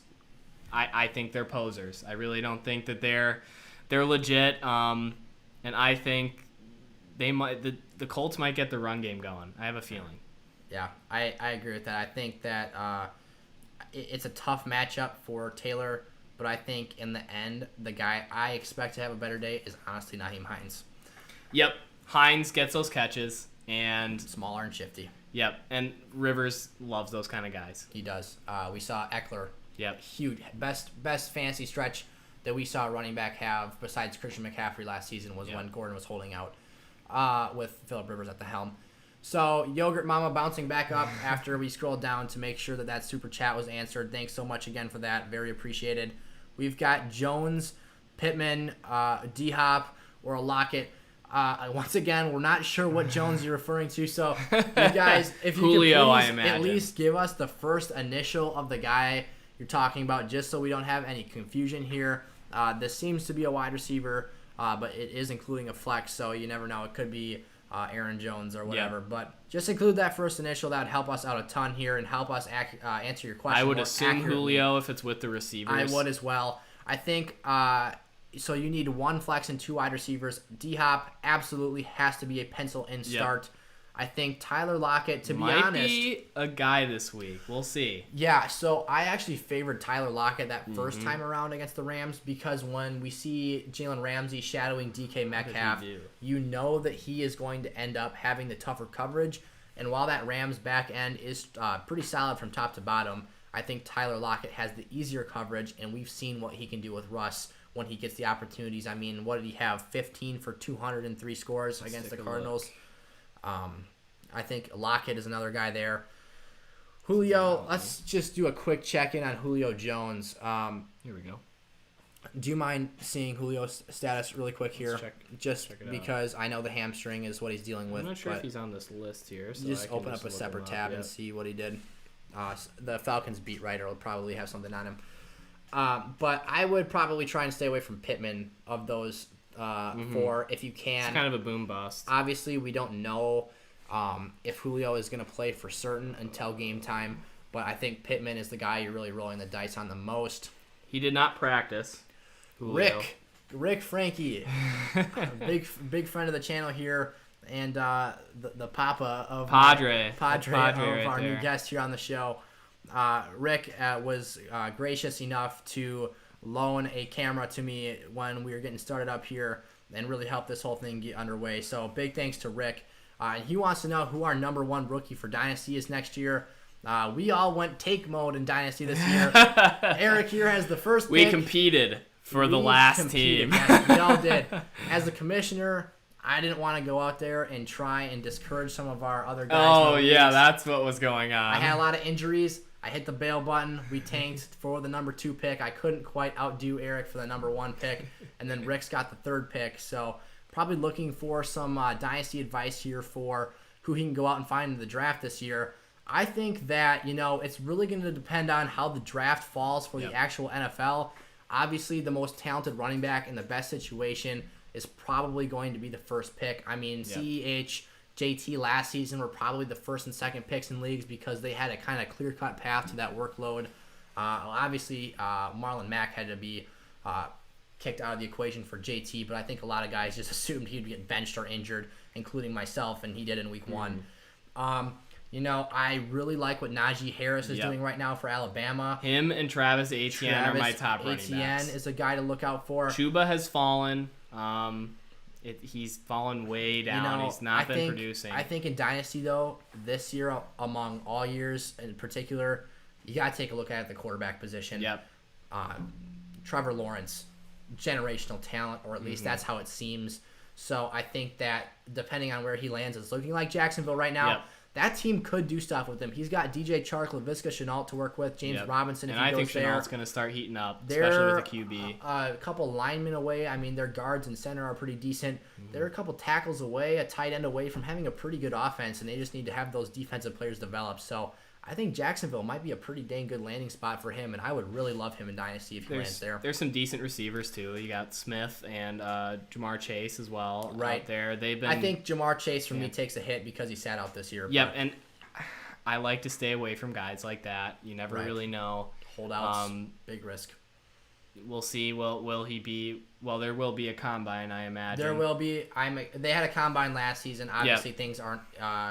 It was about far worse than they were last. The things were just getting underway with COVID, so I think that there's definitely a lot of chips to fall here. But those are some thoughts. By the way, you guys, if you have not gotten into Dynasty Fantasy Football, please do. It's fun stuff. Eric and I are going to be doing a lot of analysis. He's probably going to end up being my start your own leagues rookie expert here. Please start your own leagues. We're going to try and start up at least some SFS community leagues here for this next season. I think you guys, if you like fantasy football, obviously that's why you're here. If you guys enjoyed playing and want to find an even more in-depth and more fun way to play fantasy football, please try Dynasty. Find a group of guys who are committed to playing fantasy football. Stick with it. And stick with it, yes. Get them together. It's so much fun. The startup draft was probably one of the funnest things in the summer this year. Yeah, it was really cool. And we were able to do it safely, social distancing, and do that in a safe manner, and it was a great time.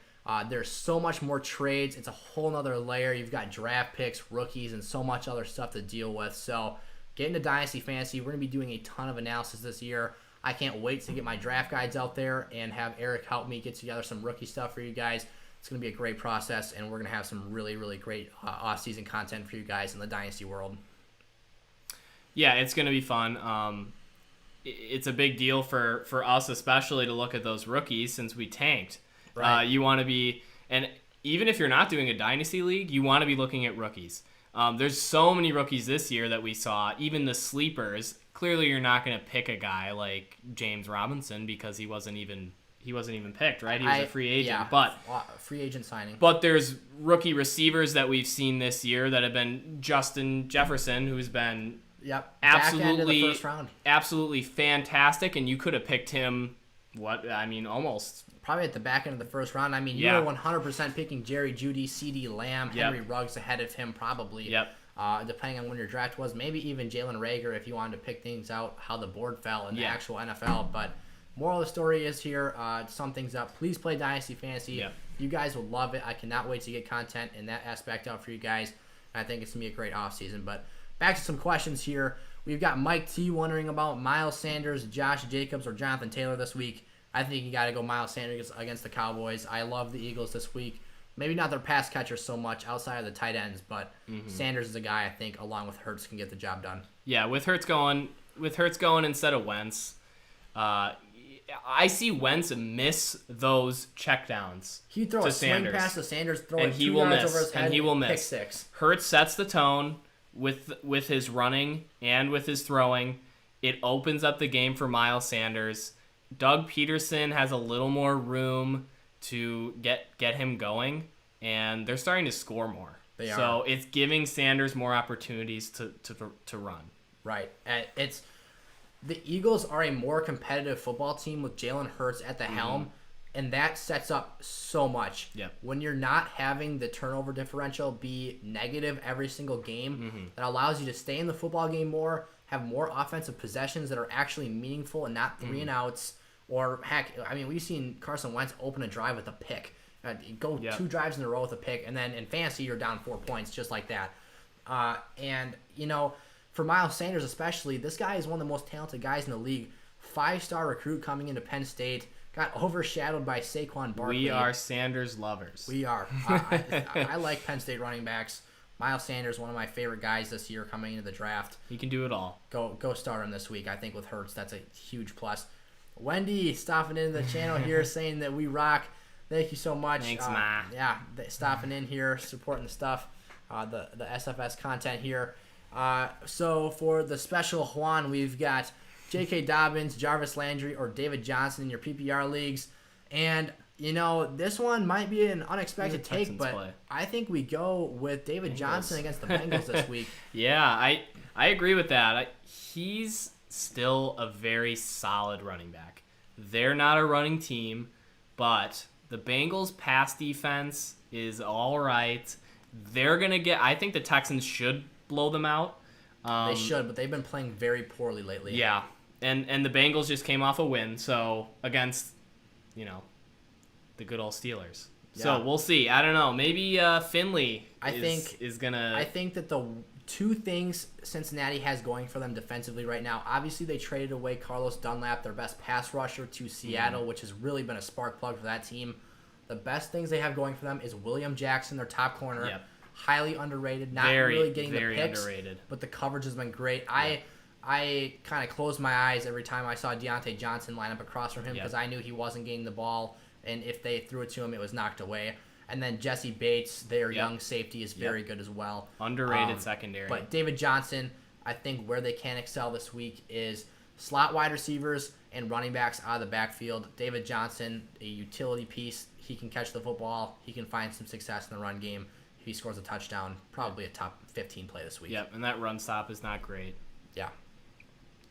If what in the world is Jack asking here? Okay, James is wondering about Jonathan Taylor, Chris Carson, Le'Veon Bell, Fournette, or Juju, and Emmanuel Sanders. He needs 2 guys this week. James, I think that honestly Fournette for me is a lock. Ronald Jones made my must-start running backs video, but obviously he is out. I talked about Fournette in that game though, in that video about how if Jones didn't go, Fournette's still a solid option. Fournette catches the football. He can run it. He's a hammer on the goal line.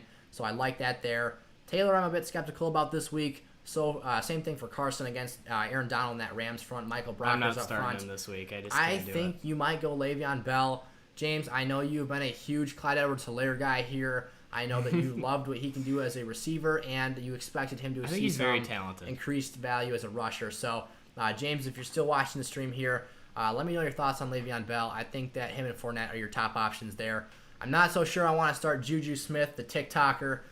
He's been getting railed by opposing defenders. They don't like him, and the dancing on the logo, that hasn't been a hit for the other teams.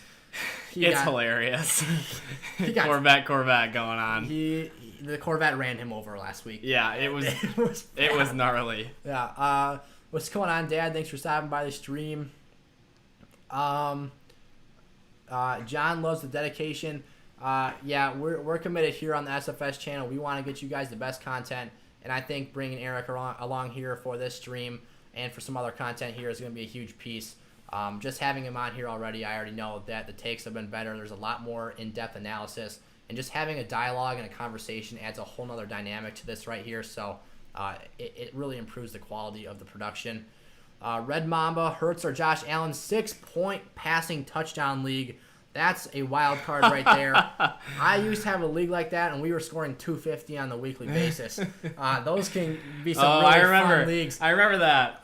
Tom Brady. He was fantastic. A mega scoring league, if you want to call it, once upon a time. In the day. I had a point per completion, a point per rushing attempt. It was like PPR to the max. It was like that was the back in middle school. The little kid fantasy league. Back in middle school, you were very putting interesting. Up 300 and just I scored 300 this week, guys. Anyway, we're so high on Hurts this week, and I'm thinking Allen might struggle with the Patriots. Like you said, he had his worst game of the season against the Patriots last time. Division opponents again. Right. Hurts is as well. So we could see the Cowboys do something special. I don't think so. Hurts has been consistent. The personnel, the coaching, and the culture in Dallas, I think, really tosses that division aspect out of the picture here. Yeah. Josh Allen, Bill Belichick being in that division, he has tons of tape from every level on Josh Allen. He is studying him every week. And I think, it's going to be a close football game. The Bills certainly could pull this one out, but it's not going to be a good fancy day for them. I think it's not a matchup you like. Peter is wondering about Ayuk or Woods this week. I think that both of these guys have flashed some really safe floors here. I believe it's 6 or 7 straight games for Ayuk being a very, very dependable guy with 14 or more points. I got to go with him because although I love Robert Woods, the floor is great. The ceiling is even better for Ayuk. Yeah, I agree with that one. I'm a Woods lover as well. Ayuk has been very good. What are my thoughts on starting DJ Moore against the Washington football team defense? And would I start Emmanuel Sanders over him? I think DJ Moore is one of the most talented wide receivers, an underrated guy in the league. In the Dynasty Startup League that we did this offseason, you're very high on him. I picked him in the 3rd round. Yep. I ended up shopping my 1st-round pick, moving backwards, and acquiring a huge package. I got Jonathan Taylor, Miles Sanders, DJ Moore, and A.J. Brown out of my, 3rd overall pick. Yep. That ended up turning into Alvin Kamara. So it works well for both teams. Yeah. And then the team that actually ended up with Kamara is playing the championship game right now. So DJ Moore, I'm super high on him. I think he's a great guy. He is actually the best wide receiver in the NFL this season in terms of win percentage on catches and passing attempts down the field. So he has the highest win rate in reception total of those guys. Teddy Bridgewater doesn't throw it downfield all that much, but when he does, DJ Moore hauls it in. Yeah. I would not all start those guys Sanders too, really. over him this week. Yeah. I think that DJ Moore is the way to go. And Robbie Anderson has been drawing the tougher coverage this season after what he started out with earlier on this year. And I really loved seeing him do that because we know he's talented. Robbie? I didn't expect him to do that well. I really didn't. I felt the Jets, it was kind of like a gimmicky thing. He'd go deep and he'd get those occasional big plays. If they could hit the fade route, he was going to score 20. Yeah. And if they couldn't, he was going to score 2. Yeah. He's a boomer bust to the max. But he was pretty consistent for a pretty good amount of time. There was a play. So I'm a Green Bay fan, Aaron Rodgers jersey here. We played Carolina last week. And Teddy Bridgewater did a QB sneak on the goal line, reaches the ball up, and Chris Barnes, our undrafted rookie linebacker, he has been awesome. Spikes it out of his hands, and Kevin King, our DB, picks it up, and I'm like, he is gone. Out of the bottom corner of my screen, I see Robbie Anderson. There he is, the skinny guy. Trucking down the field and makes the tackle after like 20 yards. Yeah. Like he has alien speed. He is so he's fast. So little, but he's so fast. He's a twig, but he can fly. Your dad says paper or plastic. I don't know what he's referring to there. We're going to go with paper. Paper. Environmentally friendly. I need a flex. Andrew, I've got you covered, man. Jonathan Taylor or Amari Cooper this week. I think this depends on scoring format, honestly. I think these guys both carry risk this week. Yep. I would say Cooper has your higher ceiling, and maybe in a PPR league, I would say hands down Cooper. But I could see a world in a standard league where JT, the hammer on the goal line, could get that opportunity. So, what are your thoughts on that one? Yeah, those are decent flex guys for sure, because those are players that some people are having to start, and it's kind of higher roles. In yeah, their team. and it's kind of scary. Like I said, I think JT might have a really good game. And again, with Cooper, he could have a really big game. Like you said, I do think Cooper has a higher ceiling this week. Yep. And the floor for both of them is around the same. So it's kind of hard to say. I guess that would mean Amari. But I do think it's nice to have a running back in your flex. Okay, so I missed some super chats here, so I wanted to jump to those quick, and then we'll get back up to the top of the list. Thank you to Sexy Surfer 69. Nice. And Dylan Wyand Flannery. Flannery. That's how I'd say. There you go. I think Eric's got that one. Trubisky or Rodgers. So, okay. Wait, I can't skip the first one here. Okay, so, sorry. I was just excited about Trubisky. Sexy Surfer says he likes the new guy. My buddy Thanks. Eric here. He's been great today on the show. I can't wait to have him back on. And he had you had him at Miles Sanders. Of course. So I think he liked your take there. Thanks so much for the donations, you guys. I really appreciate it. It's 100% not expected, but any contribution to the content here and what we do here is amazing and very much appreciated. And now you can take it away with Trubisky or Rodgers. Everyone knows that Trubisky is probably the greatest quarterback. No, I mean Rodgers. He's possibly the MVP this season. He's got 40 touchdowns. I believe he's one of the top passing leaders. I think Mahomes is number one by a decent amount. I mean, Trubisky has looked okay, and you know what? His passer rating is not bad the last few weeks. Yeah. He hasn't played every game, of course. He's had games. We've all seen it where he basically looks like he doesn't know how to play football. He basically looks like a college quarterback who was just thrown in for his first game in the NFL. Where are my Green Bay Packer fans at? We love Mitch Trubisky. Yeah, the false Bisky, not the Hashtag Trubisky. re-sign him, Supermax, 5 years, baby. But I'm repping his sweater. I'm hoping that he can, just be Trubisky and not false Bisky for the next few weeks. Did you buy that after you won the division in 18? No. What happened is I had this before he ever wore it in that conference, and then I was like, "Oh my god! Gosh, he has the sweater that I have on." Anyway, yeah, that's what happened. Yeah. All right, back up here. So, did you end up picking Taylor or Cooper? I forgot. I went with Cooper and PPR. It's Taylor and standard. Yeah, it's tough. Cooper has the higher ceiling, so I'm gonna go with Cooper. All right. Corey Davis, Mike Evans, Cooper Kupp, and AJ Brown pick 2 wide receivers in a flex. I'm going to try and fly through a couple here so we can get down into the guys in the bottom of the chat here. I think that for this week, you go A.J. Brown. I think it is a tough matchup against Jair Alexander, but if there's anybody in the league who can go out there, catch one pass for 60 yards and a score, it's A.J. Brown.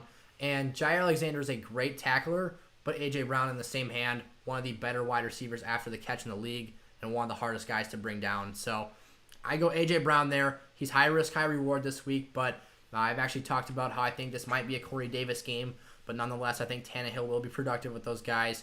I would go, honestly, you could stack him and Corey Davis in your lineup this week. I think it's a bit risky, but I think it can pan out. One of the two is going to have a massive day. Yeah, and then, that's basically how it is. And then in the flex, I'd go Mike Evans, I think. Yes, and I was going to say that.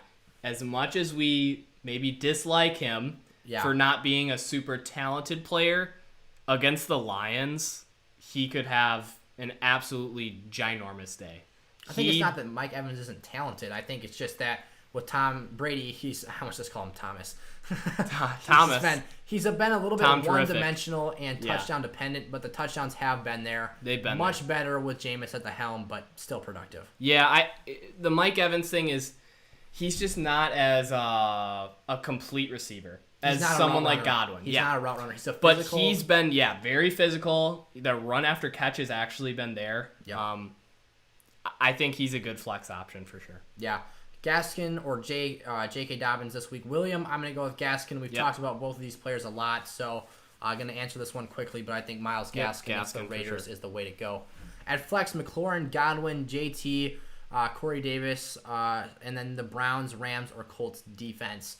So if you're flex, I think this is a tough one. I think I would kick JT out of there. I think he's got the lowest floor of the bunch. I think McLaurin has a tougher matchup against a very underrated Carolina Panthers secondary. Yep. I think this is between Chris Godwin and Corey Davis. Yep. I mean, I'm projecting a big day for Davis against my Packers, but being a number 2 wide receiver option, I think Godwin is the safer option. Yep. He's 2 weeks removed now from having the pins in his finger removed. He played through both of those games, but very impressive, by the way. I was so impressed that he could do it. Yeah, and then I think Godwin's the way to go against Detroit. Yep, I agree with Godwin there. If Kittle plays with Beathard at quarterback, would you consider him? It's risky to play both Ayuk and Kittle 9 PPR. Well, we don't really know your other options. We don't know, Nathaniel, who your but other tight Ayuk end is a guy is. we're liking. Ayuk, I love Ayuk this week. I think that Shanahan's going to make it a point of emphasis to get him the football. Kittle, Eric touched on this earlier, might be used more as a blocker this week. So I think that's probably the safer way to go. If you guys are watching the stream right now and you haven't already, go down and like this video so hopefully some other people can find the stream here. We're going strong. Going to keep streaming here for a bit. Thank you guys so much for tuning in, dropping your comments down. So Matt's wondering if Christian McCaffrey comes back. I've got a hard decision to make. Pick 3, CMC, Aaron Jones, Austin Eckler, Josh Jacobs for the chip. Well, Matt, I think your decision gets a little bit easier because Christian McCaffrey is not expected to be out there this week, and Mike Davis is expected to, once again, be one of the most valuable waiver wire pickups of the year. So I think I'm going to just slide CMC out of the picture. I think Jones against Tennessee this week, they don't have a pass rush or a run stop. Their secondary is weak on the back end. They've got some names and some playmakers, but I think Aaron Jones has a big day. Eckler for me, if this is a PPR league, I don't think you specified your scoring, but he's a safe option every week because of those catches. And then you're pretty much stuck with Josh Jacobs if McCaffrey's not out there, and I don't love him this week, but that's just the way that things are. He's a decent option. I mean, his floor is going to be a little higher than a lot of players that you're going to plug in there. Friend of the channel here, Draven Mayberry, a streamer on Twitch, plays some video games. He is a Cincinnati Bengals fan, although he is from Wisconsin, and he would like to say that his Bengals are insane. They're more insane than they used to be, I can tell you that much. Joe Burrow, he's got them trending in the right direction. Caleb says Brady or Watson for your quarterbacks. Running backs, he's got Henry, Chubb, Sanders, and Fournette. Wide receivers, he's got A.J. Brown, Ridley, and Metcalf. Eric, I'll take the running backs and the quarterbacks. Why don't you give him some advice for the receivers? At your quarterback spot this week, I think I'm going to go with Deshaun Watson. He's been down a bit lately. The touchdowns haven't been there. Obviously, the game winner, 4th and 5, Kiki QT comes up just short, fumbles on the goal line, and the Texans lose another close one to Indy with a turnover inside the 10. And then so I'll go there. He's more dynamic as a passer. He can run. I think Tom Brady has a better matchup, but Watson can get it done against the Bengals. And then at running back, I don't know how many you can start, but or maybe you're just kind of flexing your lineup here, but I'll pick 2 running backs for you. You've got Derrick Henry. That's a lock. He's going to be a beast against Green Bay this week. And then Cleveland has the Jets. I think you got to start Nick Chubb. He's a top 5 back in my opinion. Yeah, I really like Chubb. He's probably one of the most solid running backs we've seen in a long time.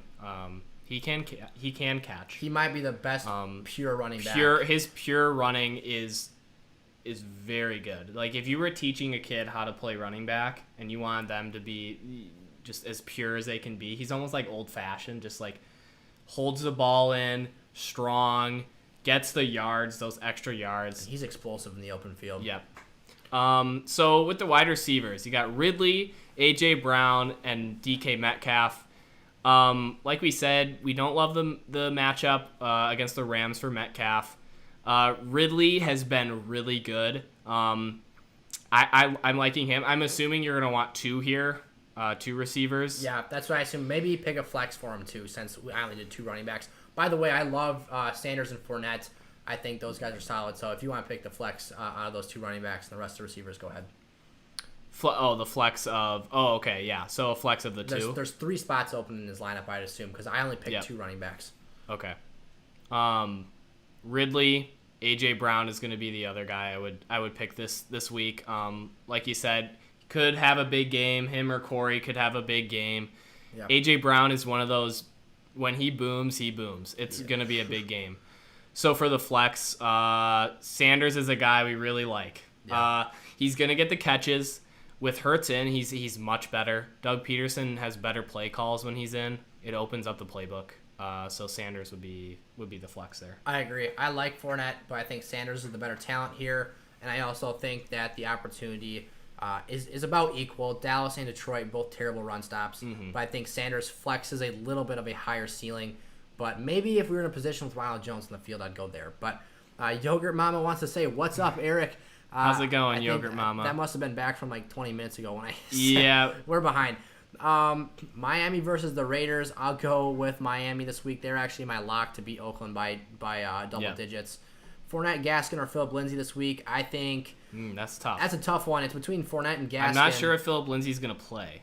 It seems that I still think that you rule him out, though, because Melvin Gordon's going to be more productive. Either way, it's probably not going to be. He's been very quiet this season, which is unfortunate because I do think he's a talented running back, but he's always had injuries, though. Yep. He's one of those guys. He's got a hip. I think I pick Fournette here. Gaskin coming off COVID, I'm not too concerned about it, but it's just one more red flag.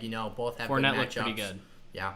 Zeke or Gaskin this week. We don't know about Zeke if he's going to play. I hope probably Pollard Gaskin plays. as of now. For fantasy, I would hope Pollard plays because he has more upside, but Gaskin's the way to go here. DK and Wilson figured out Peterson in the second game. They will figure out Ramsey if they want to win. That is true, James. I think there was opportunities when Russell didn't even try to look at DK when he was actually open, in my opinion. DK has scored in every home game this season, and that is according to James Fact, and I would not be surprised if that checks out here. It's possible. James knows his stuff. He is on top of things here, and I really respect his fantasy opinion. I'm still going to be hesitant with DK this week. I still think Ramsey is the best man-on-man coverage corner in the league. I think Lockett might be a big day for him. I think there's a potential for Lockett to have a high ceiling. Drew's wondering about Miles Sanders or AJ Brown. Drew, this is a great question. I love both of these guys. These were probably two of my wide receiver and running back guys I ranted about all offseason. I'm going to actually pick Miles Sanders here. Yep. The floor is higher. The floor is higher. I think AJ Brown against Jair Alexander is a tougher man-on-man matchup. Maybe we don't see AJ Brown be shadowed, but every time he lines up on the side of the field that Jair is on, we might not see him be looked at as much. Jalen Hurts or Kyler Murray this week?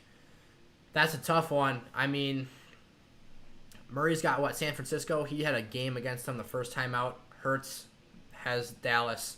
What are your thoughts on that, man? I think that's pretty dang even. That's a really good comparison. They're both very similar in what they're going to produce as well, fantasy-wise, because Kyler's going to run, so is Hurts. Hurts might run even more, because I have a feeling Kyler's going to be able to hook up with his receivers a little better. Yeah. I think Hurts is more of a spread the ball out. Yeah. Maybe not one of his receivers is going to have a huge day, but he might have 6 players with 50 or more receiving yards. Yep. It's just the type of game he plays. Yeah, Kyler Murray's going to feed DeAndre Hopkins. We know that's going to happen. Kirk might have a big game. I have a feeling we really are high on Hurts. I think this might be tough one. This might be the first scenario I pick Kyler. Where we pick Kyler. Yeah.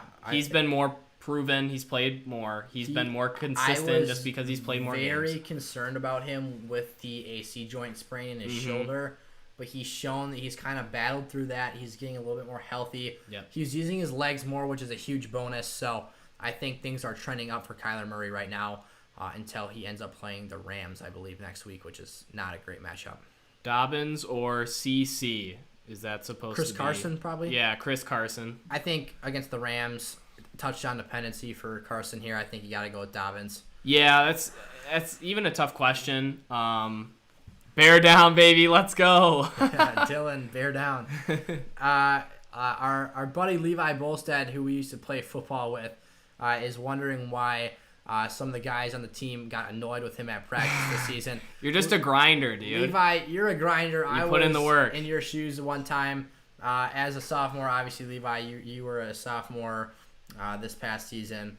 The guys that go hard at practice are the guys that get on the field eventually. And in your case, being a young gun, some of the older guys who are looking to have a more casual practice got They get a little annoyed. It's how it goes. They're especially late in the season. Don't listen to them. Injuries are happening. Yeah, keep your head up, man. You're going to do some big things. Emmanuel Sanders or Cooks this week. I'm assuming this is Brandon Cooks. I like Brandon Cooks as a guy this week against the Bengals. He's definitely not going to see shadow coverage from William Jackson. He's just not that caliber of a player. So when we see him line up in the slot, him and Kiki QT kind of move around the field. Chad Hansen actually is a guy who's been used a lot in that offense lately, but I think I like Cooks this week. Yeah, kind of shy away from Sanders. I'm not a big fan. Boom or bust. Yep, so inconsistent at this point. And it's really not on him if he booms or busts. It's just sometimes he spreads the ball more than others. Wow, Levi really wanted me to answer this question 9 times. Okay, so Dobbins, Chris Carson, or Taylor, happy PPR, 2 of your 3 you need us to pick. I think I go probably Dobbins and JT here. Well, I think JT's got a tough matchup. I don't love Chris Carson this week against the Rams. And he's a little banged up. I think, Eric kind of touched on how he expects the Colts to set the tone of that game, how he expects them to come out in there and kind of punch the fraudulent Steelers in the mouth and kind of control the line of scrimmage. So I think maybe personally for me, that's not the first outcome I expect, but it is definitely a scenario in the play. I like that one a little bit more. Mm-hmm. I agree with that. J.K. Dobbins or Josh Jacobs or David Johnson. I'm going to actually go, this is a tough one. I think I go David Johnson here. My fellow Bears fan thinks that it's Jacobs, no doubt. But I agree with you. I think it's close. Playing some money ball here. Yep. I think you go David Johnson, and here's why. Miami, I picked as my my lock this week to beat the Raiders by 10+. I think Miami is more well coached. I think that they are better defensively. Derek Carr, not going to come into this game 100%, although he was the starting rep taker in practice this week, or at least today. I think he's going to play in that game, but they've been turning the ball over. I don't think they're going to be able to keep up or at least have a shootout game where they score big points.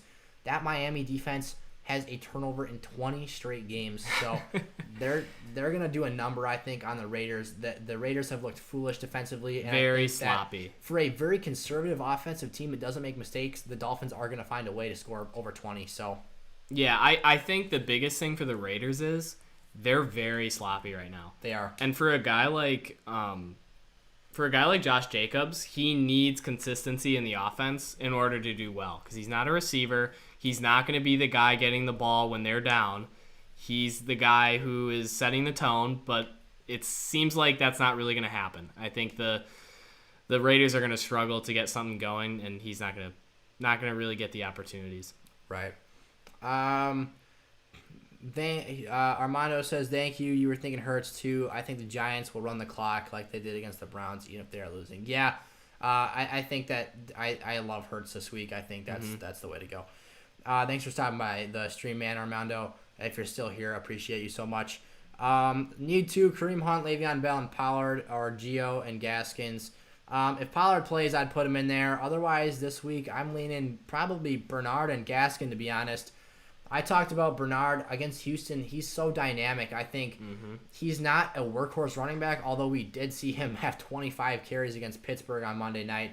He can get the job done. He's talented. He's not a starter for a whole season, but down here with this 31st ranked Texans defense, I think he's definitely dependable, and then I love Gaskin against the Raiders. One can almost compare Bernard with Pollard. Clearly not the same athleticism, honestly, but a guy that can step in who's kind of all-purpose. High-level handcuff. He can catch the ball. He can get those carries, and he'll get those extra yards. Yogurt Mama is glad that you like his name, Frank. I think that's a solid one there. Okay, Cards D, Rams D this week. Big money league. Let's get this win. Let's eat the win like Jameis. What did he do? Like he goes. Yeah. So yeah, he crosses Cardinals him over against 49ers. CJ Beathard. I see where he's thinking that might be a stream. Yeah. Rams D though.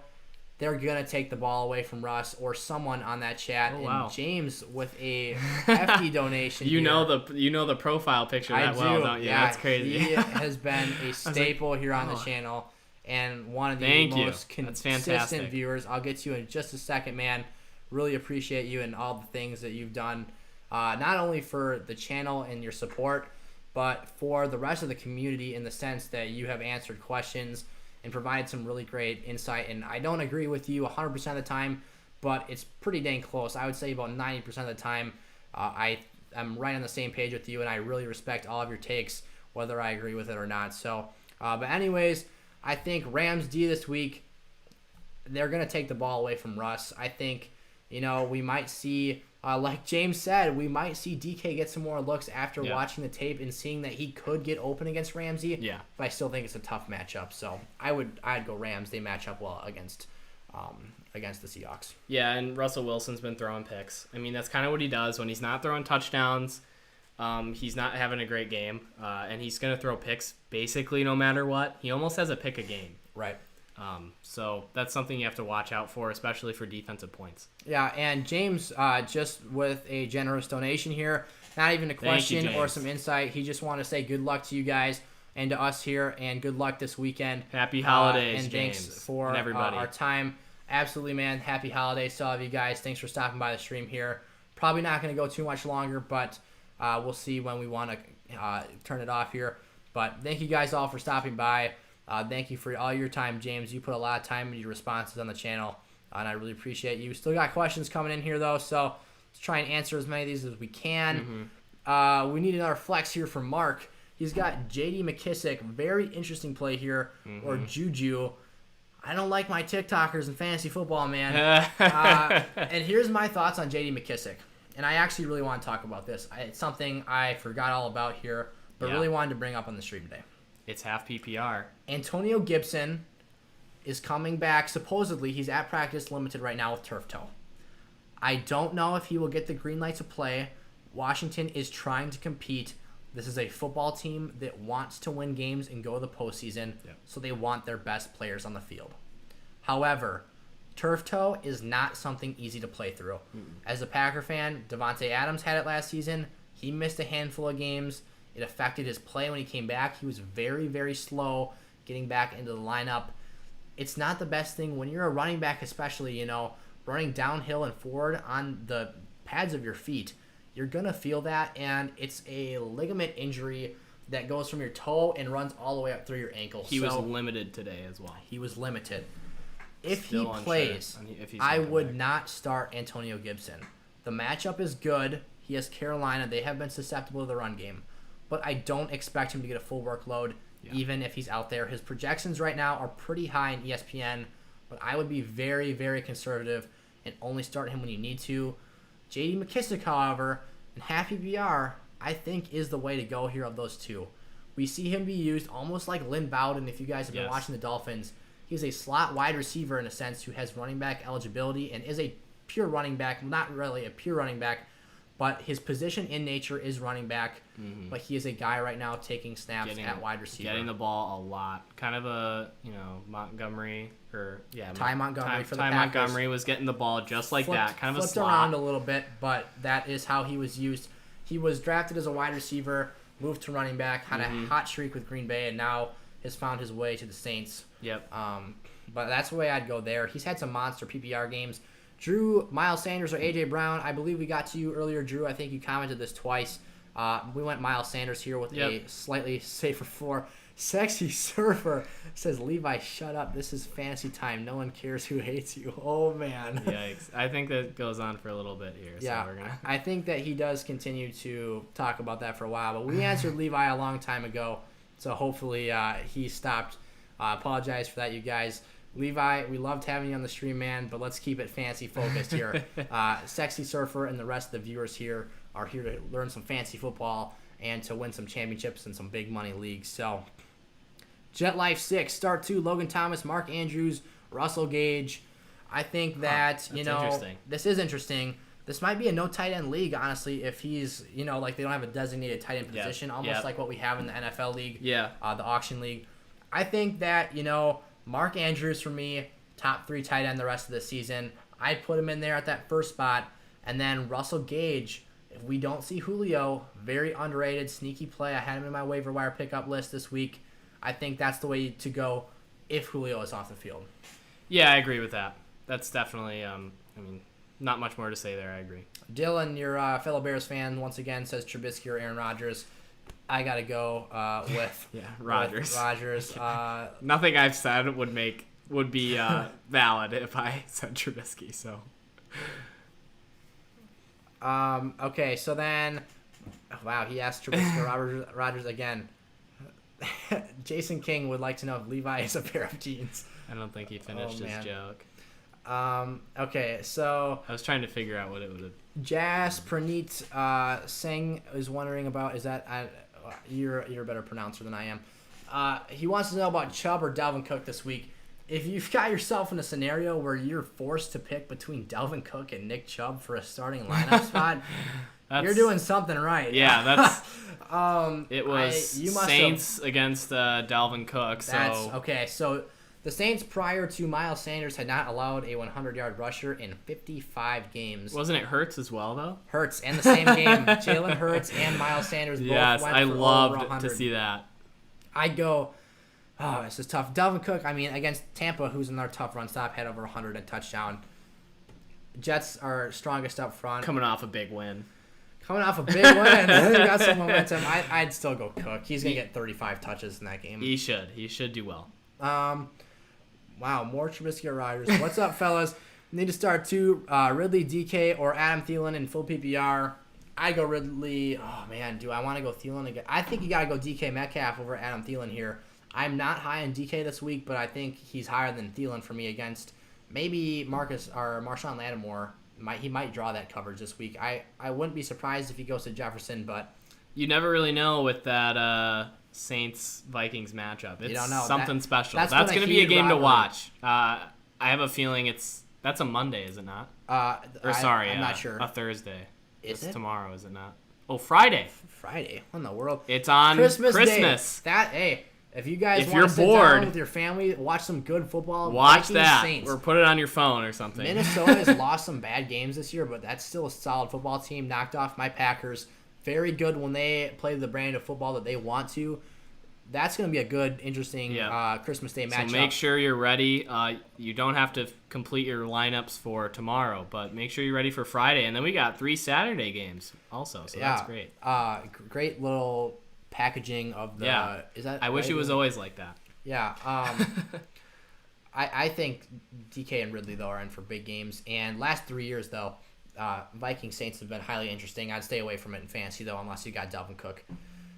Benjamin is wondering about J.K. Dobbins, Tony Pollard, and Mike Davis. I love Mike Davis. He's been super dependable, but against Washington, that's a really, really good front seven. I'd go Pollard if he starts over Zeke this week, if he's out with injury. And then I would head over with Dobbins in that second spot.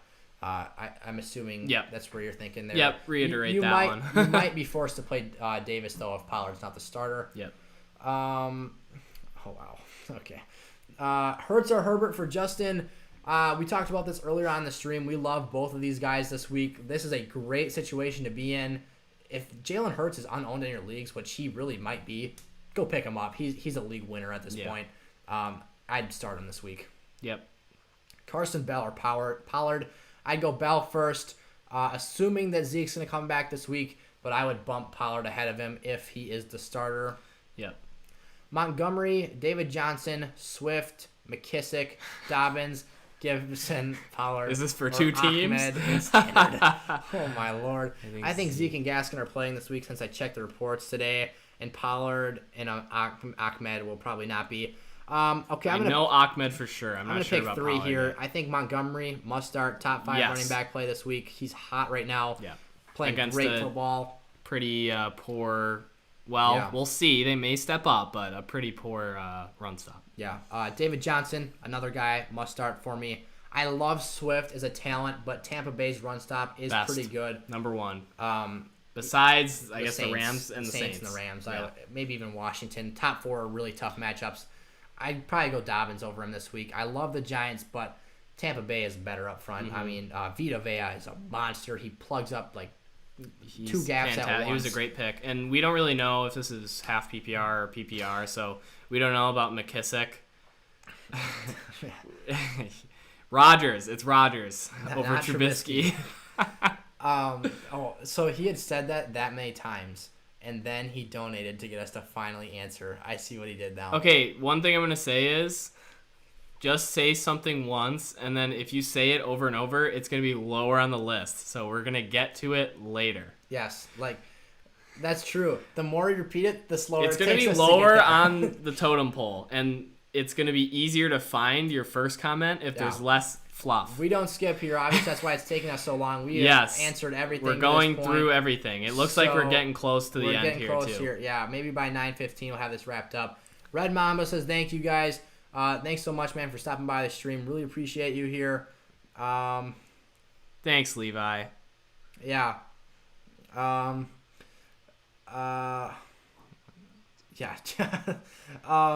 Jimmy J says, pick a flex, Mike Evans, J.K. Dobbins, or Marvin Jones Jr. This is a tough one. You can take this one if you'd like. That was Mike Evans, J.K. Dobbins, or Marvin Jones. So we've been high on Marvin Jones. J.K. Dobbins is kind of a question mark, and Mike Evans could have a really big game against the Lions. Yeah. So we're picking one here. I'm going to have to lean to Mike Evans. I have a feeling he's going to have the highest floor here and even the highest ceiling. Marvin could have one of those big touchdown games. In my opinion. You think so? Yeah. Dobbins could get those goal line carries. 100%. They should, and especially when they're rolling, he's going to get more. That's the thing that scares me about Dobbins. Great talent. He can get his yards, but they do give Gus Bus Edwards some carries on the goal line. He's been vulturing some of those lately. Yeah. Although Dobbins has been seeing some as well. I think he's got like 3 or 4 straight games with a touchdown. But if that doesn't happen, you're looking at like a 6-point game. So I'd go with Mike Evans. I agree with that one. My gut told me Mike Evans. I just wanted to hear your thoughts first. Mm-hmm. YouTube Records says pick a flex: Deontay Johnson, Zeke, Dobbins, or Hilton. I think I'm kind of off the T.Y. Hilton train now. Mm-hmm. The matchups get tougher here against Pittsburgh this week. And I think that Phil Rivers might struggle against Pittsburgh. Zeke, not a big fan of him. He's obviously taking even a if he does hit. play. Yeah, even if he does play, not a huge fan. I think I go Dobbins. I agree. Deontay's going to get a lot of targets, but that Colts, the underneath routes he gets and the targets and receptions Kenny will Moore be covered up by to be there. Yeah, that Tampa 2 will cover up his stuff. Kenny Moore is one of the most underrated corners. I really like him. Okay, so this is my team. What should I do? This is for Deshaun Watson or Tom Brady. I'm gonna go Deshaun Watson and Hurts. Good catch there, Jalen Hurts. And lock it and load it. Jalen Hurts. If you can come at us if Hurts has a terrible week, but I do not expect. I don't think that'll happen. If the Dallas Cowboys can shut down Jalen Hurts, all franchise quarterback discussion for Hurts goes out the window. Yeah, he's looked so poised, so good at this point. I 100% will move off of him if he does not. Bobby Schmertz. Oh no, it is Schmerda. Schmerda, yeah. I was gonna say that's the rapper, right? Yep. Okay, so then for the running backs, he's got Henry, Aaron Jones, Dobbins, and Ahmed. Wide receiver, he's got Hopkins, Allen, and Tyreek Hill. Ooh, man, you might be in for a tough situation if Allen and Hill's hamstrings hold them out this week. You might need to go for another option. At tight end, he's got Logan Thomas and Darren Waller. Who do I stream? Is something wrong with Darren Waller, or am I crazy? I think Waller is a must-start. Waller is 100% the second best tight end in fantasy right now. Yep.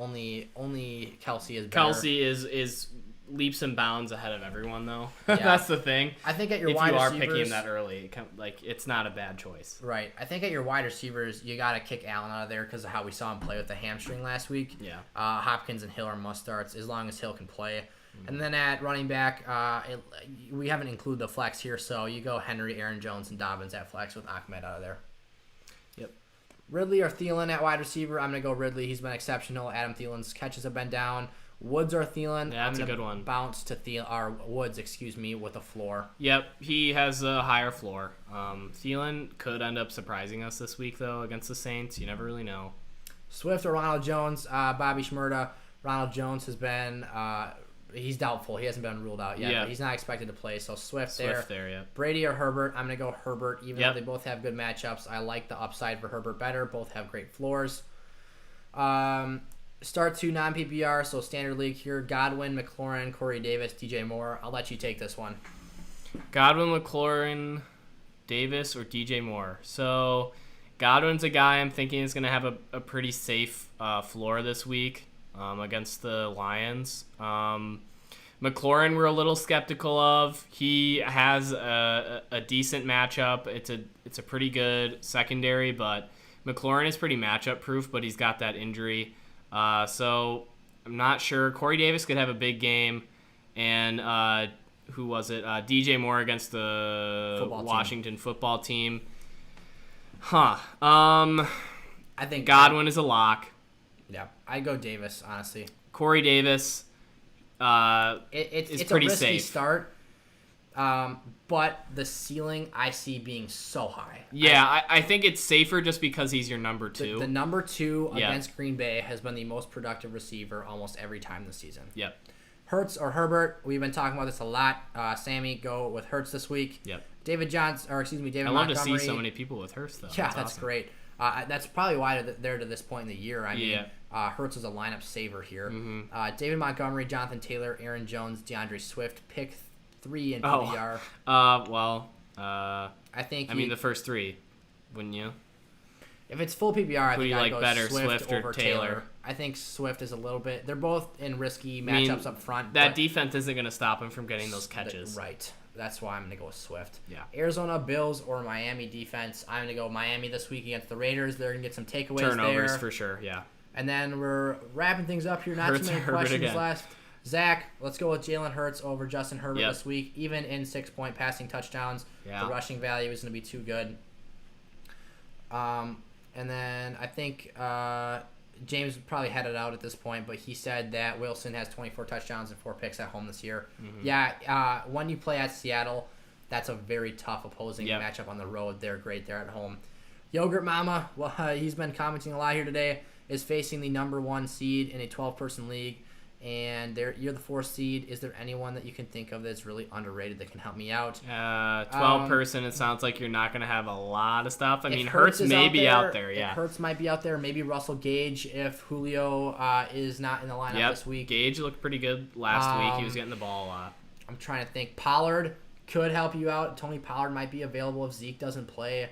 High ceiling there. Depends what your team's looking like, but even a guy like McKissick might be able to get you some free points. Might be a guy, who knows in the flex. If there's some top guys in your leagues that you want me to consider, go over either to my Patreon, check that out, and you guys can private message me on there or on the community chat, and I'll get back to all of you guys for sure on there. And if you want some other advice, I might not get to it. I'm going to do my best to, though. Drop a comment on a video, and if I see that, I'll try and get back to you guys. If you have some specific situations you want me to look at after the stream is over. From Sin City Sorcerer, he says, "What's up from Vegas? What's up, my man? Awesome. Hope that you're having a good time out there and maybe betting on some NFL games this week." So he's got Ayuk, Landry, or Godwin. Oh, that's good. That's I like that. Great situation. I really like that, actually. I think that Landry is a guy that I really like this week, though. Yeah, I think Landry can do some work against the Jets. I lean towards Ayuk, though. Yeah. I think that his ceiling and floor are great here. I'm going to have to say Ayuk. I can see you going Landry, though. Godwin again is going to, or is that Goodwin? I think it's He's Godwin. out, isn't he? Well, Goodwin opted out for Philly. Yeah. They traded for him in the offseason, opted out for COVID. Yeah. It has to be Godwin. I like his floor. He has not been quite as good as I expected with Tom Brady. I thought he would be more productive, have higher ceiling games. Safe floor option, but I think Ayuk is the best all-around option here. Yep. Sean is wondering about James Robinson. He's questionable in PPR. So should you flex Kupp, Gaskin, or Fournette? That's good, too. So that's another good scenario. I would bump Kupp out of this, I think. Yeah. Him and Woods were so-so in that first game. I like their potential here, but I really like the running backs. Yeah, I think I would go with Eric here. Fournette, I think we talked about this a little bit earlier against Detroit. Gaskin just has that one small nick with the COVID returning this week. Fournette's getting those catches. Like we said, we both love Gaskin, but I think that just knowing that Fournette doesn't really have anything hampering him or hindering him this week, you got to go that route here. Pick 2 running backs. David McKnight, what's up, my man? You've been commenting a lot recently, stopping by on the streams. Really appreciate you. Pick 2 running backs in your standard leagues. Josh Jacobs, Miles Sanders, DeAndre Swift, and Fournette. He wants to thank us for our time and say Merry Christmas. So Merry Christmas, Dave. Hope you guys have a great holiday and a great new year. Thanks for stopping by the stream. Eric, would you like to take this one away? I'm thinking Sanders and Fournette here. That's kind of what we've been preaching. Again, Fournette with the catches. Sanders, of course, with Hurts is going to have a much better time. Swift is not probably going to get the rushing yards. I think he's maybe going to get a few catches that'll help his value, but it's not going to be as much as Fournette and Sanders. And then Jacobs, again, I don't think they're going to have enough there for him. I don't think he's going to be consistent this week, so those are going to be your two best options. Borrego needs some help at his quarterback. He's got Tannehill and Hurts. I'm going to go Hurts. We've been preaching this all stream long.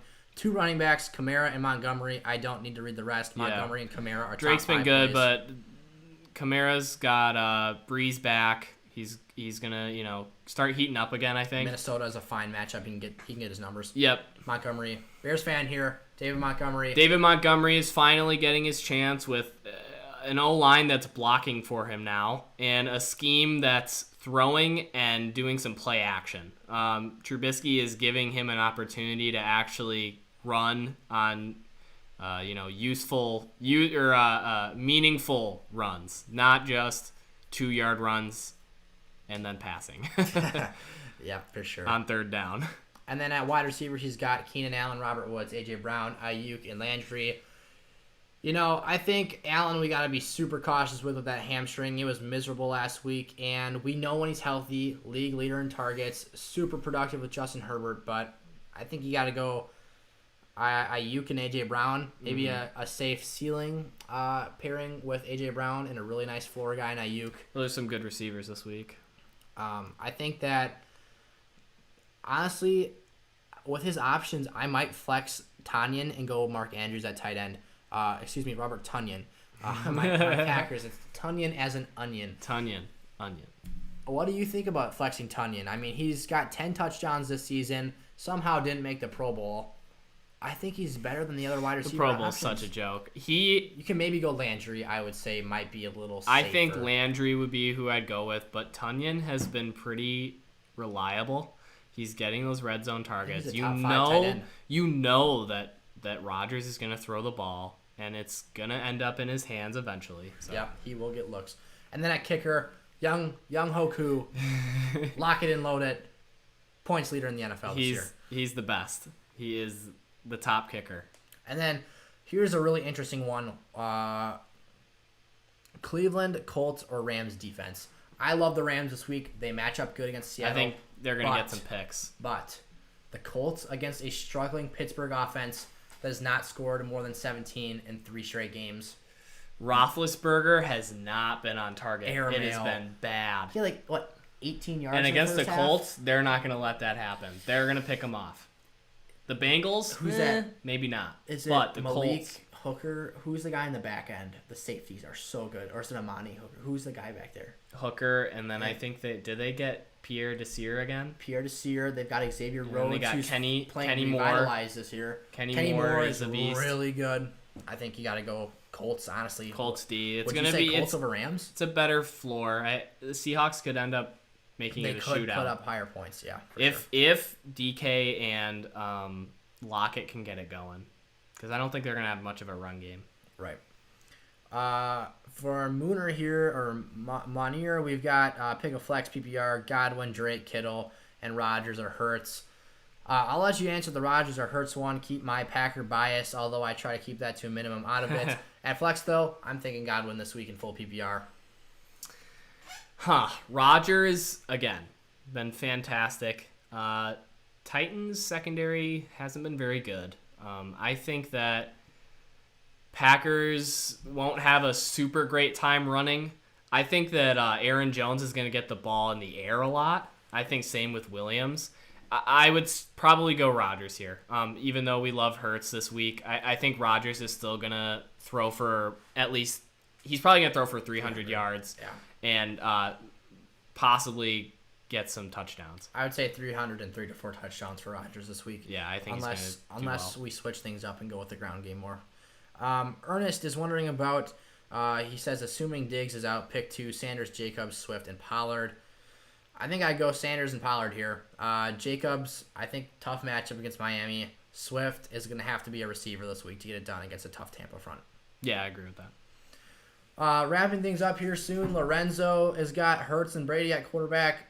We love Hurts. We've been picking him all stream long. And then Henry, Pollard, Fournette, and Lev Bell at running back. I think for your top two guys there, I think... he needs a flex as well, it looks like. Yep, I think I'd go with Henry and Fournette. Would you go Pollard if Zeke's out? Over Fournette, yes. I think it's close, but I might go Pollard as well. Yeah. And then wide receiver, D-Hop, Keenan Allen, Thielen, Justin Jefferson. I'm going to go D-Hop and Jefferson because we don't know about Allen's health. If super reliable there with those two, I think. If we somehow see Allen become a full practice participant by game time, then I think you go Allen as your flex play here, or even Fournette could be your flex. Technically, Jefferson would be like your flex guy because I would say Allen's a more established wideout and a better fantasy option, but you got to keep an eye on that. I would even just have Fournette be your flex there. Yeah, I think that's 100% the way you could go Yeah. if Allen's questionable. So, yeah. David McKnight says that's what he's thinking. Thanks again. Yeah, of course, man. And he also wants us to pick 3 wide receivers really quick here. Thielen, Metcalf, Davis, AB, Aguilar. What are your thoughts on that? I think I've got a pretty good idea. I mean, we've been kind of convinced that Metcalf might show up. It might be like a second half thing. Yeah. He might be quiet first half, and then he might get a big catch and then maybe a touchdown. Thielen, I'm not sure on. Again, he could also have a big game. It could be a second half kind of thing for him too. Davis is a guy that we're thinking is gonna have a pretty good game against the Packers. That number 2 is gonna play a little better against the Packers than some other teams. Antonio Brown's a little risky, and then Aguilar. Who was it that the Raiders were playing? The Dolphins. Nah. So Aguilar is technically the number 1. Yeah. So Howard is going to be on him, and it's going to be trouble. I have a feeling your best bet's going to be Corey Davis and probably Metcalf here. Yeah, I agree with that as well. And then, quick note, Borrego actually said he can't start a tight end, so that removes Tunyon from the conversation. I believe we ended up picking Landry then as your guy to go out and start there. And then Irv Smith or Ebron, tough situation. Irv Smith's been good without Rudolph in the lineup, but Colts are pretty good against tight ends. So are the Saints. They started out really bad and really cleaned things up. Little Anzalone. I think you go Ebron and just hope he scores a touchdown. Yeah, Ebron's still talented. He's fast. He can, beat some of those linebackers even if they are that good. They're injured at linebacker. Not the Colts. The Steelers are injured at linebacker. They are. They got Avery Williamson in now, but Bud Dupree and their rookie Devin Bush, first rounder, second Devin year. Bush is going to be a defensive player of the year someday. One of these years, yeah. He obviously had the ACL as well. So yeah, Ebron there. Fant or Logan Thomas, full PPR. Denver is playing the Chargers, whereas Logan Thomas has the Panthers. I think I go Fant. Big day last week, correct? Yes. And he's been phenomenal. I'm a big fan of Fant and Drew Lock. I just hope Drew Lock can stay consistent because I know he's talented. I just hope he doesn't turn into a Jay Cutler. Cutler-esque. Jay Cutler. Huge arm, wildly talented, just not make good dependable. Decisions, please. Last couple questions here. Sorry for all the Jones with no first name. I'll start doing that. Merry Christmas. Merry Christmas, Yogurt Mama. Thanks for stopping by the stream. I really appreciate you here and all the comments you've been leaving. Or Lockett.